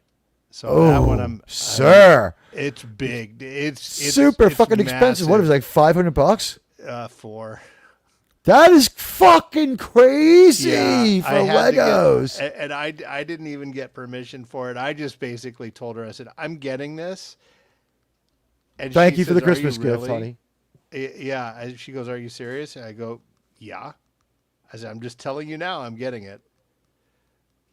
But that came, and then we went to the bookstore yesterday, and my mom got me for her Christmas present for me the Orca Lego from Jaws. Oh, cool! So that the problem with that one is you're probably going to need a bigger boat. Yeah. Get a model of an aircraft and keep it next to the Orca. Just be like, see, I have a bigger boat as well. Yeah. And I don't know if Tony's still here, but I did finally get all the aftermarket parts because Tony asked me to build him a Reliant from Star Trek II. Do you think that guy signed the blueprint upside down on purpose or by mistake? And Tony is here. Oh yeah. So there you are. Yeah. So I do have all the parts for it. I'm going to start building it. I don't know if he did or not. I think it was a mistake. They took a picture of it upside down or something, right? They sent him the specs on the shoot of another movie, and he signed it upside down. And when they got it back, they couldn't get him on the phone. So they sat around and they thought about it for a while. And when it was sitting there upside down on like the drafting table or whatever it was while they were trying to figure it out, as they were looking at his signature, someone was like, with the premise of this movie and all, and they just kind of all looked around the room and they were just like, no need to call him. It should be this way. I think it was an excellent thing that they did, for sure. If you flip it over and make the photon torpedo weapons bay much bigger, you almost have the Enterprise D. Yeah. It's it's tracking closer to the Enterprise D when you flip it back over. It was great that they flipped it over. And by the way, that freed up the design language of a whole bunch of Starfleet ships to look different. Oh yeah, the Nebula class is definitely an offshoot of that. That was the my one. favorite. I like Nebula class. Nebula class was in the Wounded. That is a cool ship. Yeah. My favorite is I have an Enterprise D model, and I'm gonna scratch and cut it up to make it a Nebula class. Because it's the same Which parts. one's is the Nebula class the one that's just got no drive section? It's like a Reliant of D's. It basically looks just like the Reliant, except it has a secondary hull. There's just no neck, and the warp nacelles are underneath like the Reliant was. Yeah. Okay, and the saucer section's a little smaller, or same saucer section. They just kit bashed some parts that they had. I don't remember that one. My favorite is the Bozeman and the Vico, the vibrator shaped support ship. I've always got a good laugh out of those. Well, the Bozeman was a Soyuz class, Reliant, like the Reliant. That's right. You know what? It was named after the writer's hometown. That's why the Borg are in Bozeman, Montana. Oh, really? Yeah, that's my first contacts there. Ah. You learn some Star Trek trivia every day. And with that, I guess, Shawn, what are you doing this week on your channel? Nothing. I hope I haven't posted a video in like 2 months. It's been a long time. I plan to finish Voyager. I gotta finish Voyager, and then I'm gonna start building the Reliant. All right, Reliant. That one's gonna be my. I'm trying to, Tony. The Reliant is gonna try to be my magnum opus. Well, not my final. Isn't magnum opus like your final thing? Yeah. Okay. Your magnum opus, I believe, is your best thing, but a lot of people do save it for last. Well, I don't mean it as my last or best ever. I'm trying to make it the best so far. The best ever thing you'll do is, I believe, your model making skills and your newfound good health will bring you through in technology long enough that it just be like, what are you making? It's like, this will be my greatest Star Trek memorabilia ever. It's a fully working Soong type android, and I'm going to transfer my consciousness into it. And like all of a sudden, like a minute later, there's like a fucking Soong type robot that looks like Shawn at 30, but it's just like got like a full complement of all dirty jokes. Like, I have the dirty joke book and truly tasteless joke book 1, 2, and 3 fully memorized, sir. If I can make an anatomically correct android, do you think it's going to be a guy? You really? So, how'd Grandpa die? He was 110 years old, and he finally made that working positronic lol that he made her a lot hotter, though. But he died in the garage with his Soong type android, Sydney Sweeney. But I will not have the android call me father. I'll have it call me daddy. I was going to say, call you daddy. Yeah. Look at the private chat for a minute. As I tell everybody that there'll probably be a video drop this week because there'll be a lot of people traveling. So I'll try to get some form of video out there to you this week, be it an observation or be it something else. I would be crazy not to cash in on that. But also, there is a channel holiday video as we close the poll. The poll is understanding it gets worse before it gets better. Do you have faith TV Star Trek can be restored? Sir, yes, I've got faith. 53%. I love you all for that one. It doesn't matter. Nobody cares. 11%. Sir, no. Abandoned ship. 21%. Understandable. And you're all wonderful people. I thank you so much. I think I've got faith too. Everyone's got faith. Just please, no Andor, Mr. Sussman. No Andor. It's a good thing to say when you're pitching the show, though, because Andor was like dirt cheap for Star Wars. Your final work is your swan song. He's probably right. Although, isn't there a tragic edge to the swan song? But by the way, just a quick side quest in my life. Sean, have I ever recounted to you about how I lived in Orlando for a while and how much I hated it? It wasn't for me. It's not like Florida's a bad place, but Orlando guys are going to move to somewhere. If you're from Orlando, maybe you can handle it. Maybe they don't like it either, but the 100 days in a row hotter than it is in Kuwait in August are just the worst. Yeah, it's almost like it reduces the attendance at Disney World. Yeah. Although, you know what? They're going to say it again. Guys, I'll tell you right now, you can save you a lot of time. WDW Pro is a good channel, and they break a lot of real news. But when there's no news, they go to attendance at the park, and they're going to do it again in February because only terrible movies get released in February. There won't be much to talk about. Like, this terrible movie sucks because of this. It'll be obvious. And also, there won't be anything else going on. February is the second lowest month of tourism in Florida. The only time August is is a better month than February. February sometimes is the worst month of the year. The only time February, outdoes August as far as the worst month of the year is when August starts on a Tuesday and loses a whole weekend. And there's a leap year, so there's a longer February. That's how bad August is. the park does 3% of its business in the year, as opposed to say 1/12 or so. The park doesn't do 1/12 of its business every year.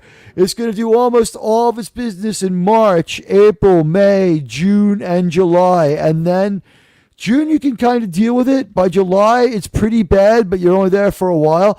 By August it's like a rainstorm every afternoon, like clockwork. It is like the air, you need a machete to cut through it. It's fucking horrible. But I used to have to walk through Lake Osceola Park to get to my fucking house. And I used to go out and I got wasted. So wasted at this bar called Polyester in downtown Orlando. I fucking hated living there. I was miserable. I was trying to save money to get back to New York. All I wanted to do was get the hell out of there. Calling my parents up, like fucking whining, like I can't take it. Flying home as often as I could. And I just remember, like, all of a sudden I heard this like terrible, like noise. This honking, horrible noise. And a fucking swan. I was walking home wasted at like 2 a.m. through Lake Osceola Park, and a fucking swan attacked me, and I nearly fell into disgusting swamp water, Lake Osceola. They are aggressive and horrible creatures, sir. Like They're geese, fucking horrible. Geese are fucking horrible too. Geese are dicks. I almost had to kill one. It came after me, like leaving like a baseball field. I was like fending it off with the skinny end of the baseball bat, and then like after a while, the thing was so persistent. I had the baseball bat like regular. I'm like, I could park that goose's head in the cheap seats. They're not an endangered species. I was starting to like get ready. Like it's like I fucking hate this goddamn thing. Long Island had to wipe out its geese. They overran and destroyed all public parks. Now, this is the thing. Canada, it's a socialist country. The geese. They're messengers of socialism. They're geese. Shawn, you can't trust them. They go from door to door with their little red book trying to tell people how to live. I'll tell you, if I was surrounded by Canadian geese and the Klingons, I'd attack in both directions, as Patton said. But these socialist geese, we do the only thing that the white blood cells of capitalism can do. If they stay, they die, Shawn. They die. If they don't migrate, we kill them. And we don't waste these communist geese. We use them to grease the treads of our tanks. Shawn, there's a job that I wanted. I wanted to be the official goose hunter of LaGuardia Airport and sit in a boat at the edge of the swamp shooting the geese before they became too airborne. And could you have another double bird strike? Because goddamn it, Forrest Gump and Sully.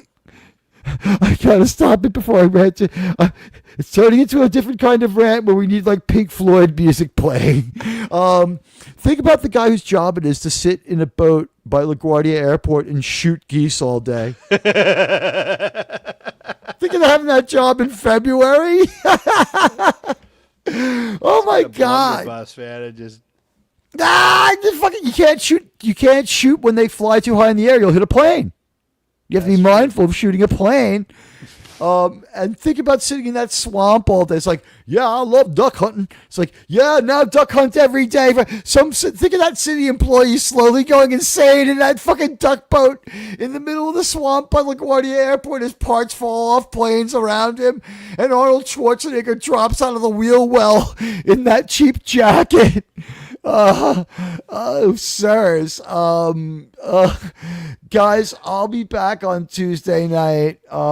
Stark of Iron, check your incoming. And Shawn made us some video that I think I'm going to be able to play with pride. There are many other Star Trek shows. People think I have the only Star Trek, that I only do Star Trek. That's just because I don't only do Star Trek. But when I do, my Star Trek show is the best. Many other Star Trek shows. This one just happens to be the best. So people think I only do Star Trek. But I don't. I also have a weekday show where I give life advice and tell people how to live longer. No, I don't do that. I have a weekday show where I'm a crazy person because I wake up insane every day to entertain you, my audience, and we follow up on stuff on Paramount. Tomorrow is the most popular show on this channel. We are going to have Landman, and it's going to be a blast. We cannot wait to see you all tomorrow. There will be a watch party at 7 p.m. Eastern. There will be a review show at 8 p.m. Eastern. The last couple of Landmen were really, really long, over an hour, and really, really weird and crazy. So if the review starts at 10 after 8, it's because it's a really long Landman. But there'll be a chance to watch the episode every week with Resolute Germ. Landman! Landman is a fucking great show. It really, really is. Shawn, you can't watch Landman or any Taylor Sheridan shows with your mother. I showed her a couple scenes. She liked it. Did you see Landman's fucking thoughts on The View? No. His father's gonna stay with them now, right? So it's Sam Elliott, and Sam Elliott's at the house, and Sam Elliott's like, I don't know what to do with myself all day, and he's like, well, hell, Dad, you can watch The View, and you know how Billy Bob goes on those based rants, right? He's like, yeah. The View? Like, yeah, I do remember you talking about it. It was... What's The View? Oh, it's just some millionaires talking about how much they hate millionaires and Trump and each other and you and me and the world. It's kind of funny. That doesn't sound funny at all. It's like fart in church funny, not laugh out loud funny, Dad, but you'll like it. Trust me. And I was like, wow, Taylor Sheridan has no fear. And he's just like giving a big double fuck you to Disney on that one. And I guess the last thing we'll say is the biggest thing we've lost from TV Star Trek would be a rational Whoopi Goldberg who we enjoyed watching. She is anything but now. It's a big fat asshole mess. The preachiness, the nastiness. Here's the reason why there's hope on the horizon. One, Mike Sussman is now too big for me to expect him to be on this show, although the invitation stands. But I don't think he wants to even go near a show that's even as political as ours, which is to say not political. Ask Grok if Admiral Teague is political. Is Admiral Teague political? Sir, it doesn't matter. Nobody cares. If I started making fucking constant political comments, people would be like, hey, Star Trek guy, shut the fuck up. You don't need a Star Trek pundit to tell you how to live. And you don't need a Star Trek pundit to tell you about life. You do need a Star Trek pundit to be an Entertainment and Paramount pundit on Tuesdays about Trek. And I want to end with this in the holiday season. You know, there's what we have and what you see. You know, I had a friend, Mike, in real life who died. And it was years ago now, but he was from Queens, you know, and it was unexpected and tragic like this. And it reminds me of my pal, Mike Stivic, who is from Queens. You know who that is, right? Meathead. And, you know, I'm always going to remember Meathead as Meathead.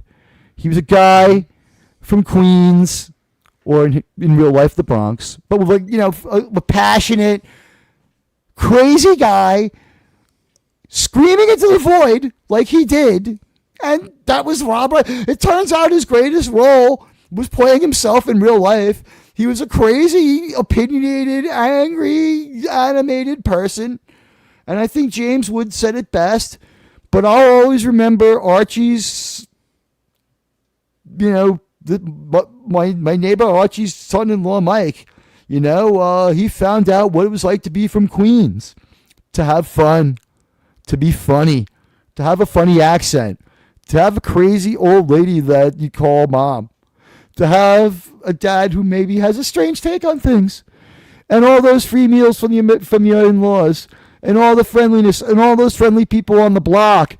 And even though some of them were weird and some of them were different, and sometimes some of them talked a little crazy, you were all friends and neighbors. You know what? And you can just, at the end of the day, friends and neighbors, aren't we all Americans?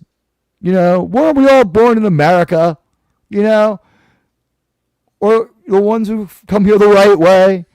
We have time to litigate these greater questions, everybody, think about having a really great Christmas. And Shawn, do you have any Christmas farewells to our audience? Crazy Horse 1985, hello. Merry Christmas. Yeah, just I like the show we did tonight. We reminisced about good stuff of Star Trek and hopefully some good futures for it. And especially if we can bring United to fruition. Has a merry one, man. And we'll see you next week. Exactly. May all your Christmases be white. Oh wait, now we're gonna get in trouble for saying that. Here's wishing everyone a Merry Christmas or whatever holiday you celebrate. And if you celebrate Kwanzaa, I guess go buy a great greeting card for that one too. I guess I'm into harvest festivals, but I think Oktoberfest should be celebrated too. Happy holidays to everybody. We love you all. And yeah, you know what? If you're coming through later, the like still counts a lot.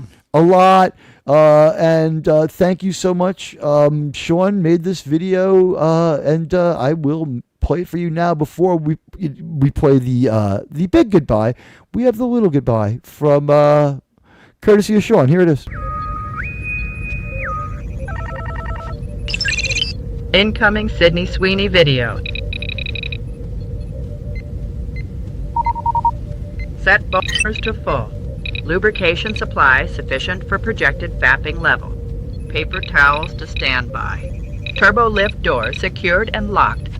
Wives and girlfriend interruption probability at 12%. You may commence masturbatory actions at any time. Can I finish? I just did. All right, you know her, you love her. Here she is, the Dance of Salome for you. I'll see you on Tuesdays and Thursdays, especially Thursdays because it happens a lot more often, at 10. This week, Christmas is Thursday. I don't know what's going on. This Tuesday, definitely around. Bye, guys. Love you all.